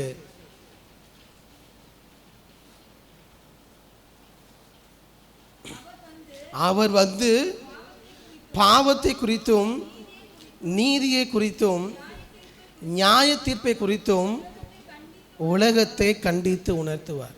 யாரு? பரிசுத்த ஆவியானவர். பரிசுத்த ஆவியானவர் தேற்றரவாளன் தான், நம்மை தேற்றுகிறவர், ஆற்றுகிறவர், எல்லாம் செய்வார், இல்லைன்னு சொல்லலை. ஆனால் அதே பரிசுத்த ஆவியானவர் என்ன பண்ணுவார்னா, பாவத்தை குறித்து நமக்கு என்ன பண்ணுவாரா, கண்டித்து உணர்த்துவார். எப்படி ஒரு பெற்றோர் தன்னுடைய பிள்ளைகள் தவறு செய்யும் பொழுது கண்டித்து உணர்த்துகிறார்களோ, நீ சரி தவறுன்னு சொல்கிறாங்களோ, அதே போல் நம்ம எல்லாருக்கும் ஆண்டவர் தந்த ஒரு உறவு தான் பரிசுத்த ஆவியானவர். பரிசுத்த ஆவியானவர் நம்மோடு இருக்கும் பொழுது, நாம் தவறும் பொழுது, ஒரு சின்ன காரியத்தில் வழி விலகி போகும் பொழுது, நம்முடைய சிந்தையில் தேவையில்லாத ஒரு எண்ணம் வரும் பொழுது, பரிசுத்த ஆவியானவர் என்ன பண்ணுவாரா, பாவத்தை குறித்து கண்டித்து உணர்த்துகிறாரா? அவங்க எல்லாருக்கும் யோசிச்சு பாருங்க. நம்முடைய வாழ்க்கையில் தினந்தோறும் நாம் செய்கிற அல்லது செய்ய முயற்சிக்கிற அல்லது செய்ய சிந்திக்கிற ஒரு காரியத்துக்கு முன்பதாகவே பரிசுத்த ஆவியானவர் உணர்த்துகிறாரா? இல்லை நீ ஒன்று பேசுறதுக்கு முன்பதாகவே கொஞ்சம் அமைதியாரு, தேவையில்லாமல் பேச வேண்டாம், தேவையில்லாத பிரச்சனைக்குள்ளே போக வேண்டாம், அல்லது பிரச்சனை முடிஞ்சதுக்கு அப்புறமாவது அவசரப்பட்டு தப்பாக பேசிட்டேன், மன்னிப்பு கேட்டு. இப்படி பரிசுத்த ஆவியானவர் உங்கள் இருதயத்திலிருந்து உங்களை உணர்த்துகிறாரா? பாஸ்டர் பரிசுத்த ஆவிங்கிறீங்க, ஒரு சத்தத்தை நான் கேட்டதில்லைன்னு சொல்லக்கூடாது. ஏன்னா பரிசுத்த ஆவியான நம்மை போல விசிபிளான ஒரு நபர் அல்ல, மாம்சத்தில் இருக்கிறவர் அல்ல. அவர் ஆவியானவர், ஸ்பிரிட், நமக்குள் வசிக்கிறார். எப்போ அவர் பேசுறது நம்ம கேட்கும்னா சத்தமாக நம்மை போல் அல்ல, நம்முடைய வாழ்க்கையில் கொஞ்ச நேரம் சுற்றி இருக்கிற எல்லாத்தையும் விட்டுட்டு கொஞ்சம் தனியாக நம்மோடு நாம் நேரம் செலவிட அமர்ந்திருக்கும் பொழுது தான் ஃபஸ்ட்டு அமர்ந்து இருக்கணும் கொஞ்சமாவது. அப்போ தான் கொஞ்ச நேரம் சும்மா இருக்கணும் தனியாக. நமக்கு இருக்கிறதுலே கஷ்டமான வேலை என்னென்னா சும்மா இருக்கிறது தான். காலிலேருந்து நைட்டு வரைக்கும் வேலை இருந்தால் கூட என்ன பண்ணிடலாம், ஓடிக்கிட்டே இருக்கலாம். ஆனால் ஒரு நாள் வேலை இல்லை, சும்மா இருக்கணும்னா இருக்க முடியாது. கை ஆட்டோமேட்டிக்காக என்ன ஆயிரும், நமக்கு இந்த தண்ணி அடிக்கிறவங்க தண்ணி அடிக்கலைன்னா கையில் எதாகும் தெரியுமா அவங்களுக்கு, அது போல் நம்ம கை ஏதாவது ஆகிட்டே இருக்கும். ஃபோன் இல்லாமல் கை என்ன பண்ணாது. இல்லைன்னா கவனமாக இருங்க, நம்ம ரொம்ப டேஞ்சர் ஜோனில் இருக்கிறோம். ஃபோனாக இருக்கலாம், இல்லை கையில் ரிமோட் இல்லாமல் இருக்க முடியாமல் இருக்கலாம், டேஞ்சர் ஜோனில் இருக்கிறோம். ஏன்னா நீங்கள் சும்மா இருக்கும் பொழுது தான், நீங்கள் அமர்ந்திருக்கும் பொழுது தான் பரிசுத்த ஆவியான் உங்களோடு கூட இடைப்படுகிறதை கேட்கவே முடியும். இன்றைக்கி நிறைய நேரத்தில் ஏன் ஆவியானவர் நம்மகிட்ட பேசலைன்னா, நம்ம சும்மா அமர்ந்திருந்து அவருடைய சத்தத்தை கேட்பதற்கே நமக்கு நேரம் இல்லை. யோசிச்சு பாருங்கள் பாஸ்டர், எங்கே பாஸ்டர் நேரம் இருக்குது? காலையில் எழுந்து சங்கீதம் 127 சொல்கிறால, அதிகாலையில் எழுந்து இருட்டோடு எழுந்து என்ன பண்ணுறான், தன் வேலையை செய்து வருத்தத்தின் அப்பத்தை புசிக்கிறது விருதான்னு சொல்கிற மாதிரி நமக்கு காலையில் இருந்து நைட்டு வரைக்கும் என்ன இருக்குது, ஃபுல்லாக வேலை இருக்குது, ஃபுல் டைட்டில் இருக்கிறோம், எதுக்குமே நேரம் இல்லை. வந்தால் தூங்குற, காலையில் எழும்புகிறோம், வேலைக்கு போகிறோம், ஃபுல் டைட். அதில் எங்கே நம்ம அமர்ந்திருக்கிறதுக்கு நேரமே இல்லாத ஒரு உலகத்தில் இருக்கிறோம். இல்லை, தேவன் உங்களோடு கூட இடைப்படணும், ஆவியானவர் உங்களோடு கூட பேசணும்னா you need to set apart a time. ஒரு நேரத்தை ஒதுக்கி நீங்கள் அமர்ந்திருக்கணும். நீங்கள் அவர்கிட்ட அமர்ந்திருக்காமல் ஆண்டவர் உங்கள்கிட்ட பேசுவார்னு எதிர்பார்க்கிறது மிகப்பெரிய தவறு. அவர் பேசவே வேண்டாம், என் குறையை காட்டவே வேண்டாம்னா அதற்கு பின்பதாக அதை குறித்து தான் பேசுகிறாரு. அவர் உங்களுக்கு சுட்டி காட்டி கொண்டே இருக்கிறார். தேவ தயவு நீங்கள் குணப்படும்படி உங்களுக்கு கொடுத்து கொண்டே இருக்கிறார். நீடிய பொறுமையோடு எல்லாம் கொடுத்துட்டே இருக்கிறாரு. ஆனால் கடைசி வரைக்கும் அவருடைய கிருபையை நம்ம எடுத்துட்டு வேண்டான்னு இருதயத்தை கடினப்படுத்தி கொண்டே இருந்தோம் என்று சொன்னால் 5வது வசனம் சொல்லியிருக்குது, ரோமர் 2வது அதிகாரம் 5வது வசனம் சொல்லப்பட்டிருக்கிறது, உன் மன கடினத்திற்கும் குணப்படாத இருதயத்திற்கும் ஏற்றபடி தேவனுடைய நீதியுள்ள தீர்ப்பு வெளிப்படும் கோபாக்கினை நாளிலே உனக்காக கோபாக்கினையை குவித்து கொள்ளுகிறாய். இப்போ எந்த பிரச்சனை இல்லைங்கிறதுக்காக அவருடைய கிருபை, நமக்காக பொறுமையோடு ஆண்டவர் தருகிற கிருபையை சாதாரணமாக எடுத்து விடாதீர்கள். ஏன்னா நம்முடைய மன கடினத்திற்கு கண்டிப்பாக என்ன உண்டுன்னா நியாய தீர்ப்பு நாளில் அதற்கான பதில் இருக்கிறது. பரிசுத்த ஆவியானவர் நம்ம எல்லாருக்கும் தான் கொடுக்கப்பட்டிருக்கிறார். லூக்கா 11 வாசிக்கும் போது இயேசு கிறிஸ்துவ கற்றுக் கொடுக்கிறார், பொல்லாத மனுஷிலாகிய நீங்கள் உங்கள் பிள்ளைகளுக்கு நல்லதே கொடுக்க தெரிஞ்சிருக்குது. அப்பத்தை கேட்கிற மகனுக்கு என்ன கொடுக்க மாட்டோம், பாம்பை கொடுக்க மாட்டீங்க, கல்லை கொடுக்க மாட்டீங்க. மீனை கேட்குறவனுக்கு என்ன கொடுக்க மாட்டீங்க, பாம்பை கொடுக்க மாட்டீங்க. ஏன்னா உங்களுக்கே தெரியுது உங்கள் பிள்ளைங்களுக்கு எது நல்லதுன்னு. அப்போ உங்கள் எல்லாருக்கும் பரமபிதா நீங்கள் பரிசுத்த ஆவியோடு கேட்கும் பொழுது கொடுக்காமல் இருப்பாரோ, கண்டிப்பாக கொடுப்பார்னு வசனம் சொல்லுது. அப்போ என்ன பண்ணணும், ஃபஸ்ட்டு ஆண்டவர் உங்களுக்கு எதையுமே கண்டித்து உணர்த்தலை அல்லது இப்போதைக்கு அந்த அனுபவம் இல்லைன்னா ஃபஸ்ட்டு ஆண்டவரத்தில் கேளுங்க, பரிசுத்த ஆவியானவரை எனக்கு தாங்க. ஏன்னா வசனம் சொல்லியிருக்குது, நீங்கள் கேட்டால் அவர் உங்களுக்கு தராதான். லூக்கா 11 அதுக்கு முன்பதாக ஒரு வசனம் சொல்லிடுது, கேளுங்கள் உங்களுக்கு தரப்படும். நம்ம அந்த வசனத்தை எதுக்கு எடுத்துப்போம், வீட்டை கேள், வீடு கண்டிப்பாக உண்டு இல்லைன்னு சொல்லலை. ஆனால் அங்கே அவர் சொல்கிறது, பரிசுத்த ஆவியை கேள், உனக்கு கண்டிப்பாக பரிசுத்த ஆவி உண்டு. பரிசுத்த ஆவியை கேட்குறத விட்டுட்டு நம்ம அந்த வசனத்தை எல்லாவற்றுக்கும் பயன்படுத்துகிறோம். லூக்கா எழுதியிருக்கிறார், கேளுங்கள் உங்களுக்கு தரப்படும், தேடுகள் கண்டடைவீர்கள், தட்டுங்கள் திறக்கப்படும். எதுக்கு, பரிசுத்த ஆவியை கேளு, உன்னுடைய பரமபிதா நிச்சயமாக உனக்கு தருவார்.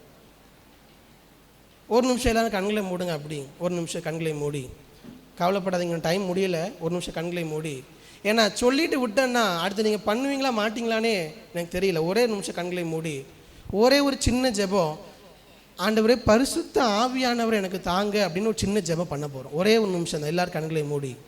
ஏன்னா நம்ம எல்லாருடைய வாழ்க்கை நமக்கு தெரியும். தேவ தயவு நாம் குணப்படும்படி நமக்கு கொடுக்கப்பட்டிருக்கிறது. நம்முடைய மன கடினத்தினால் அதை வீணாக்கி விடாதபடிக்கு ஒரே ஒரு ஜெபம், சின்ன ஜெபம் உங்கள் இருதயத்திற்கும் ஆண்டவருக்கு தெரிந்தது போல, ஆண்டவரே பரிசுத்த ஆவியானவர் எங்களுக்கு தாங்கப்பா. அப்பா, இந்த காலை நேரத்தில் நாங்கள் ஜெபிக்கிற எங்கள் ஒவ்வொருவருடைய இருதயத்திலும் ஆவியானவர் வந்து வாசம் பண்ணுவீராக. ஆவியானவரே எங்கள் இருதயத்தில் வாசம் செய்து ஒவ்வொரு நாளும் எங்களுக்கு கண்டித்து உணர்த்துங்க. நாங்கள் எதிலே தவறுகிறோம், எதிலே பேச்சில் எங்கே தவறுகிறோம், நடத்தையில் எங்கே தவறுகிறோம், எங்களுடைய சிந்தையில் எங்கே தவறுகிறோம், எங்களுக்கு கண்டித்து உணர்த்துங்க ஆண்டவரே, கண்டித்து உணர்த்துங்க. உண்மையாக அவரிடத்தில் கேட்பவருக்கு பரிசுத்த ஆவியானவரை தர அவர் போதுமானவராக இருக்கிறார். ஆண்டவரே, கேட்கிற எவனும் பெற்றுக்கொள்கிறான் என்ற வார்த்தையின்படி, கேளுங்கள் உங்களுக்கு கொடுக்கப்படும் என்ற வார்த்தையின்படி நாங்கள் ஜெபிக்கிற எங்கள் சபையாராக நாங்கள் எல்லாரும் ஜெபிக்கிறோம். எங்கள் எல்லாருடைய இருதயத்திலும் பரிசுத்த ஆவியானவரை தந்தருளுவீராக. பரிசுத்த ஆவியானுடைய ஆளுகை தந்தருளுவீராக. மாம்சத்தின் ஆளுகை அல்ல, பரிசுத்த ஆவியானுடைய ஆளுகைக்கு எங்களை அர்ப்பணிக்கிறோம் ஆண்டவரே. எங்கள் ஒவ்வொருவரையும் அர்ப்பணிக்கிறோம். நீர் ஆளுகை செய்து கொள்ளுங்க. இயேசுவின் நாமத்தில் ஜெபிக்கிறோம் நல்ல பிதாவே, ஆமென் ஆமென். ஒரு சின்ன ஜெபம் செய்தால் போதும், கண்டிப்பாக தருவார். ஏன்னா அவர் இரக்கமுள்ள தேவன். பரிசுத்த ஆவியானவரை தராமல் இருப்பதற்கு அவர் வஞ்சனை உள்ளவர் அல்ல, இரக்கமுள்ளவர். அப்போ நம்ம எல்லாருக்கும் அவர் பரிசுத்த ஆவியானவர் தருகிறார். அவர் நமக்கு என்ன பண்ணுவாரா, அதே யோவானில் வாசிக்கும் பொழுது தேவன் நமக்கு கற்றுத்தந்த இயேசு கிறிஸ்து செய்த எல்லாவற்றையும் நமக்கு நினைப்பூட்டுவார். நினைப்பூட்டுவார் என்ன செய்யணும் என்ன செய்யக்கூடாது எல்லாவற்றையும் பரிசுத்த ஆவியானவர் நமக்கு நினைப்பூட்டுவார். ஃபர்ஸ்ட் ஸ்விட்ச். ஆனால் பரிசுத்த ஆவியானவர் நமக்கு கண்டித்து உணர்த்தியும் நமக்கு நினைப்பூட்டியும் நம்முடைய மன கடினத்தின் நிமித்தம் நம்ம இருந்தோம் என்று சொன்னால் என்ன நடக்கும்னா, இதுக்கு அடுத்து தான் நிறைய எடுத்து வச்சிருக்கிறேன், ஆனால் நேரம் இல்லை, வேகமாக சொல்லி முடிக்கிறேன். 2 பேர் சொல்கிறேன். ஒன்று, ஆண்டவர் உணர்த்தியும் மன கடினத்தினால் திருந்தாமல் போன, பாவத்தை சரி செய்யாமல் போன ஒரு ராஜா. இன்னொன்று, அவரும் தவறு செய்தவர் தான், ஆனால் ஆண்டவர் உணர்த்தும் பொழுது மன கடினப்படாமல் ஆண்டவர் சொன்னதை ஏற்றுக்கொண்டு மனம் திரும்பின ஒரு ராஜா. 2 பேர். 5வது வசனம், ரோமர் 2வது அதிகாரம் 5வது வசனம், 8வது வசனம், 9வது வசனம்லாம் சொல்லப்பட்டிருக்கிறது. மனக்கடினம், குணப்படாத இருதயம், சண்டைக்காரராக இருந்து சத்தியத்திற்கு கீழ்ப்படியாமல் அநியாயத்துக்கு கீழ்ப்படுகிற உக்கிர கோபாக்கினை வரும் சொல்லப்பட்டிருக்கிறது. தன்னுடைய மனக்கடினத்தினால் குணப்படாத இருதயம் யாருக்கு இருந்துச்சுன்னா சவுலுக்கு இருந்தது. சவுல் தன்னுடைய வாழ்க்கையை ஆரம்பிக்கும் பொழுது எல்லாரிலும் சிறியவன், அவனே சொல்லுகிறான், எல்லாரிலும் சிறிய பென்யமின் கோத்திரத்தான் நான், என்னை ஆண்டவர் ராஜாவாக தெரிந்தெடுத்திருக்கிறாரா ஆண்டவரத்தில் கேட்குறார். கேட்ட உடனே 1 சாமுவேல் 10ஆம் அதிகாரத்தில் பாருங்க, சாமுவேல் சவுலை பார்த்து சொல்லுகிறார், அவர் உன்மேல் வருவார், அவருடைய ஆவி உன்மேல் வரும், நீ வேறு மனுஷன் ஆவாய். நீ வேறு மனுஷன் ஆவாய்னா நம்ம வேற மாதிரி எடுத்துடக்கூடாது. வேறு மனுஷன் ஆவாய் என்ன அர்த்தம்? அதே அதிகாரத்தில் சொல்லப்பட்டிருக்கிறது. 1 சாமுவேல் 10ஆம் அதிகாரத்தில் 6வது வசனம் சொல்லியிருக்கிறாரு, நீ வேறு மனுஷன் ஆவாயின்னு. 9வது வசனத்தை வாசிங்க. 1 சாமுவேல் 10:9. அவர் சாமுவேலை விட்டு போகும்படி திரும்பின போது தேவன் அவனுக்கு ஆண்டவர் என்ன கொடுத்தாரா? வேறே இருதயத்தை கொடுத்தார். நீ வேறு மனுஷன் ஆவாய். பரிசுத்தாவின் உனக்கில் வந்தனே வேற மனுஷன் ஆவாய்னா சவுல் ஆள் மாறிட்டாரா? இல்லை, அதே ஆள் தான், அப்படி தான் இருந்தார். வேறு மனுஷன் ஆவாய்னா உன்னுடைய இருதயத்தை பரிசுத்த ஆவியானவர் மாற்றுகிறார். சவுனுடைய இருதயத்தை ஆண்டவர் மாற்றுகிறார். சவுனுடைய இருதயத்தில் ஆவியானவர் வாசம் செய்கிறார். வேறு மனுஷனாக மாறுகிறான். எல்லாவற்றையும் கவனத்தோடு தேவ சத்தத்தை கேட்டு கேட்டு செய்கிறவனாக மாறுகிறான். ஆனால் பின்பதாக வாசித்து பார்க்கும் பொழுது நேரம் இல்லை, நான் சொல்லி முடிக்கிறேன். 1 சாமுவேல் 13:8-14 வரைக்கும் வாசிக்கும் பொழுது சாமுவேல் வருவதற்கு கொஞ்சம் நேரம் ஆகிறது. சவுல் துணிந்து என்ன பண்ணுறான்னா பலி செலுத்துகிறான். ஏன்? ஜனங்கள் எல்லாரும் சிதறி போய் விடுவார்களோ, தன்னை விட்டு விட்டு போய் விடுவார்களோ என்கிற பயத்தில் அவசரப்பட்டு என்ன பண்ணுறான்னா பலி செலுத்துகிறான். ஆனால் சவுல் மறந்தது என்ன அப்படின்னா, இந்த ஜனங்கள் எல்லாரும் இவன் சம்பாதித்தது அல்ல, தேவன் தந்தது. தேவன் தந்தது. நான் நேற்று சவுனுடைய வாழ்க்கையை வாசிக்கும் பொழுது தான் பார்த்த 10ஆம் அதிகாரத்திலேயே 26வது வசனத்தை வாசிங்க. 1 சாமுவேல் 10:26. 1 சாமுவேல் 10:26. சவுலும் கிபியாவில் இருக்கிற தன் வீட்டுக்கு போனான். இராணுவத்தில் தேவன் எவர்கள் மனதை ஏவினாரோ, அவன் பாருங்க, நல்லா சவுலுக்கு தெரியும் இவன் என்ன பண்ணல, எல்லாரும் என்ன பண்ணலன்னா கூட்டி சேர்க்கல. தேவன் யாருடைய இருதயத்தில் ஏவினாரோ அவங்க என்ன பண்ணாங்கன்னா அவனோடு சேர்ந்து கொண்டாரு. அவனை ராஜாவை ஏற்றுக்கொண்டு இராணுவத்தை வந்து சேர்ந்தாங்க.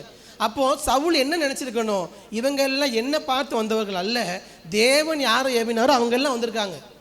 அப்படி இருக்க வேண்டிய சவுல் மனிதர்களை பார்த்து மனிதர்கள் போய்விடுவார்களோ என்ற பயத்தில் தேவனுக்கு கீழ்ப்படியாமல் விட்டுவிட்டு, அநேக நேரத்தில் பரிசுத்த ஆவியானுடைய சத்தத்திற்கு கீழ்ப்படியாமல் போவதற்கு காரணம் மனிதர்கள், நம்மை சுற்றி இருக்கக்கூடிய மனிதர்கள். அவர்களுக்காக இவர்களுக்காக அவங்க நினைப்பாங்க, இதெல்லாம் நினைத்து நினைத்து ஆவியான சத்தத்திற்கு கீழ்ப்படியாமல் போய்விடுவோம். இல்லை இல்லைன்னா நிறைய பேர் நம்மை எல்லாரும் அப்படி தான் இருக்கிறாங்க, நீ எப்படி பண்ணணும், ஆவியான என்ன சொல்கிறாரு அதை கேளுங்க. ஆவியான ஒரு சத்தத்தை கேட்க முடியாதபடிக்கு மனுஷன் உங்களை வழி விலகி போக இடம் கொடுத்துடாதீங்க. எல்லாரும் அப்படி தான் இருக்காங்கன்னா எல்லாருடைய வாழ்க்கை அங்கே போகலாம், நம்முடைய வாழ்க்கை அங்கே தான் போகணுமா? தேவன் நம்மை வேறு பிரித்திருக்கிறார். எல்லாரையும் போல் இருப்பதற்காக அல்ல, அவரை போல் இருப்பதற்காக வேறு பிரித்திருக்கிறார். இன்னொன்று சவுனுடைய வாழ்க்கையில் பார்க்கும் பொழுது 1 சாமுவேல் 15வது அதிகாரத்தில் வாசிக்கிறோம். 15:9 வாசிங்க. சவுலும் ஜனங்களும்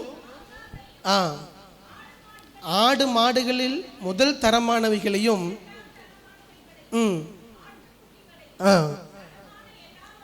நலமான எல்லாவற்றையும் அழித்து போட மனதில்லாமல் தப்ப வைத்து அற்பமானவைகளையும் உதவாதவைகளுமான சகல வஸ்துக்களையும் முற்றிலும் அழித்து போட்டார்கள். முதலாவது தடவை தப்பு பண்ணுறான். ஆண்டவர் சொல்கிறாரு, சொல்லாமல் இல்லை, பரிசுத்த ஆவியானவர் சொல்கிறாரு, நீ பண்ணது தப்புப்பான்னு சொல்கிறாரு. சவுல் என்ன பண்ணுறான், தான் செய்ததை ஜஸ்டிஃபை பண்ணுறான்.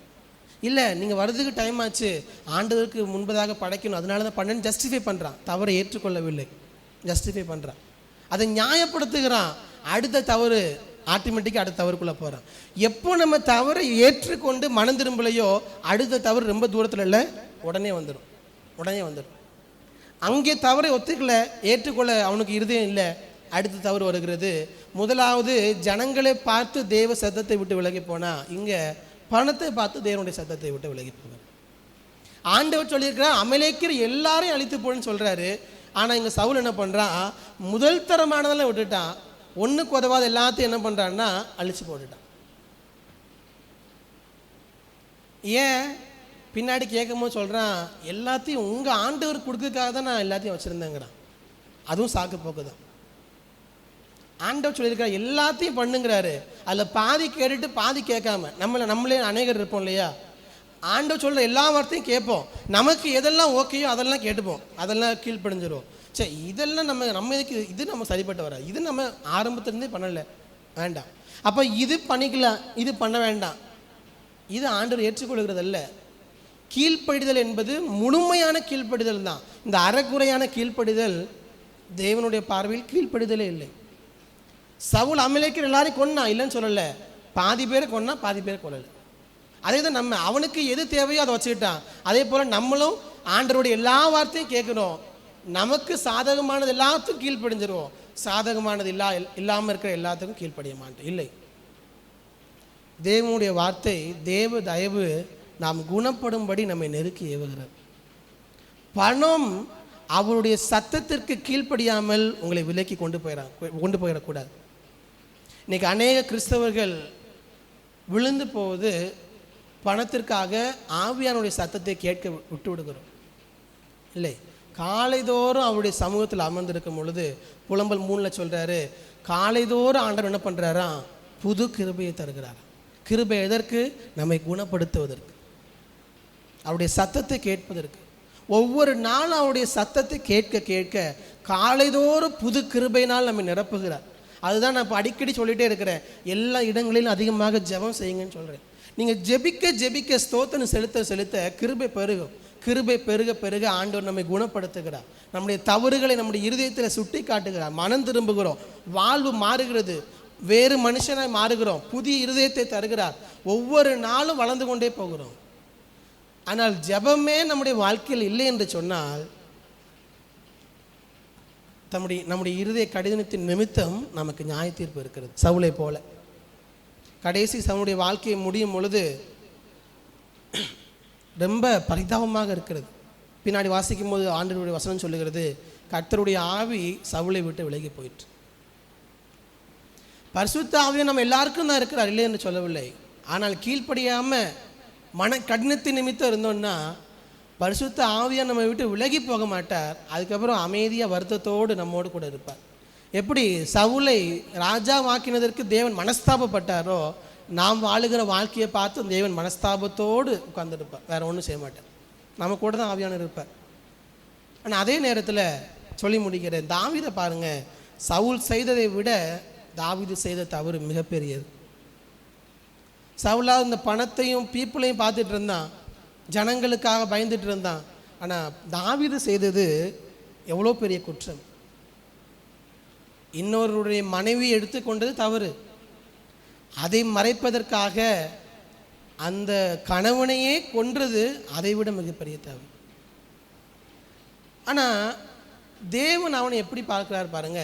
நாத்தான் வந்து சொல்றாரு, நீயே இந்த மனுஷன், நீ தானே தவறு செய்தாய். சொன்ன உடனே சவுலை போல தாவீது எங்கே வேறுபடுகிறார்னா, இவர் தப்பு பண்ணவர் தப்பு பண்ணல, 2 பேரும் தப்பு பண்ணவங்க தான். எங்கே வேறுபடுகிறார்?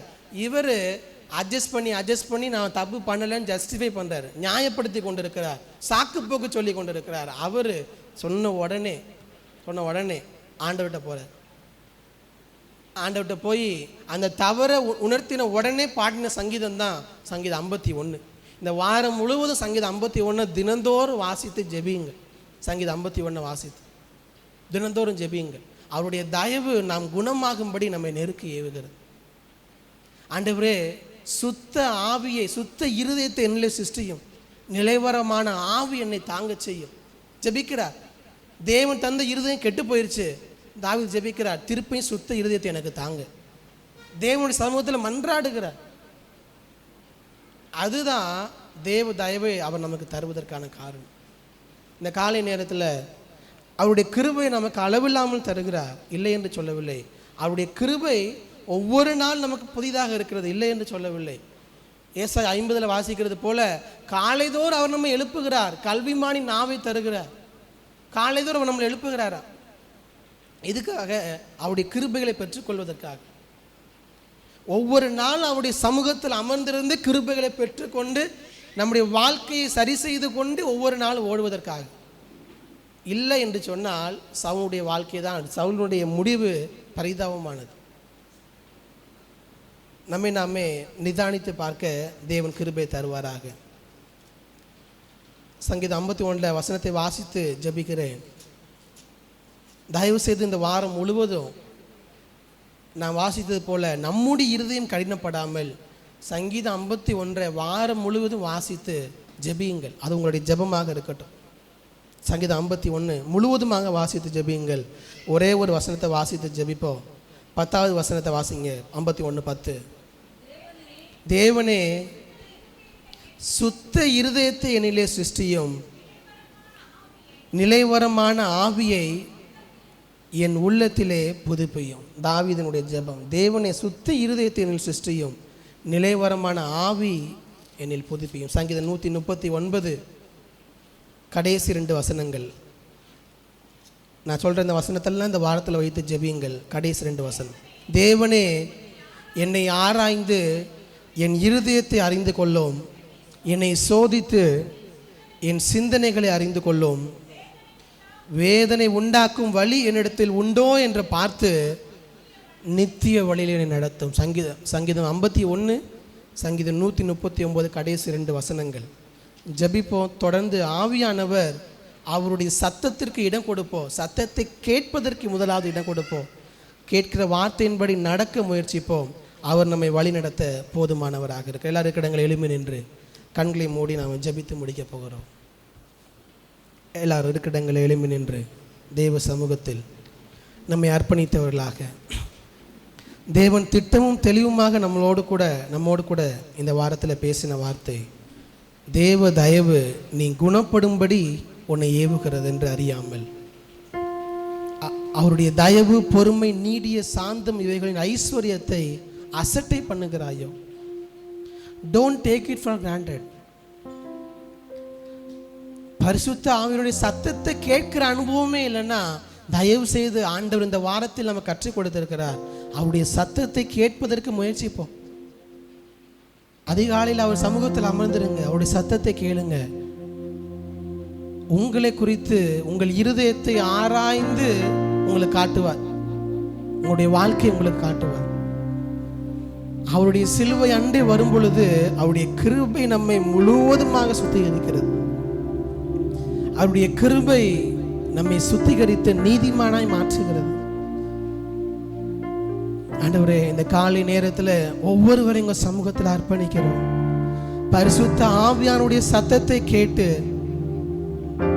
அதற்கு கீழ்ப்படிந்து மனம் திரும்புகிற இருதயத்தை எங்கள் ஒவ்வொருவருக்கும் தருவீராக. அந்த பரிசேயனை போல அல்ல, ஆயக்காரனை போல பாவியாகிய என்மேல் கிருபையாயிரும் எங்களுடைய ஜெபமாக மாறட்டும். சுத்த இருதயத்தை எங்களே தாரும். தேவனே, என்னை ஆராய்ந்து என்னை சோதித்து அறியும். என் சிந்தனைகளை அறிந்து கொள்ளும்.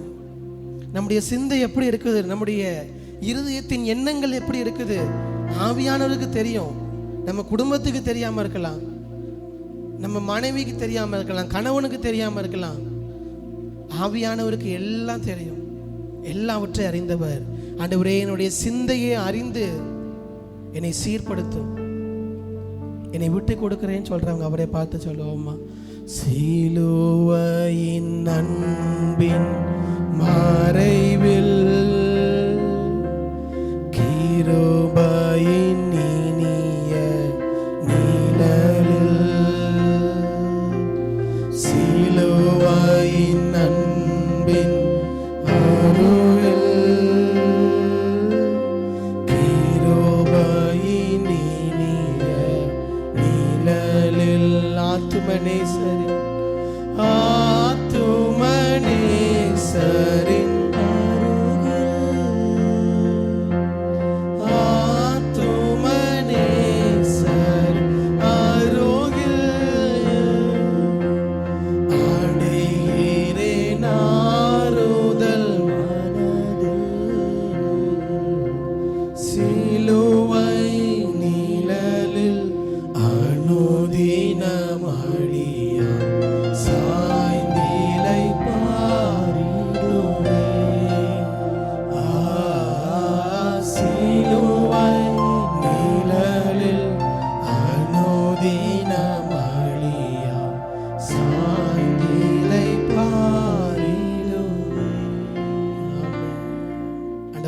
கேட்ட வார்த்தையின்படி நீர் எங்களை வழி நடத்துவீராக.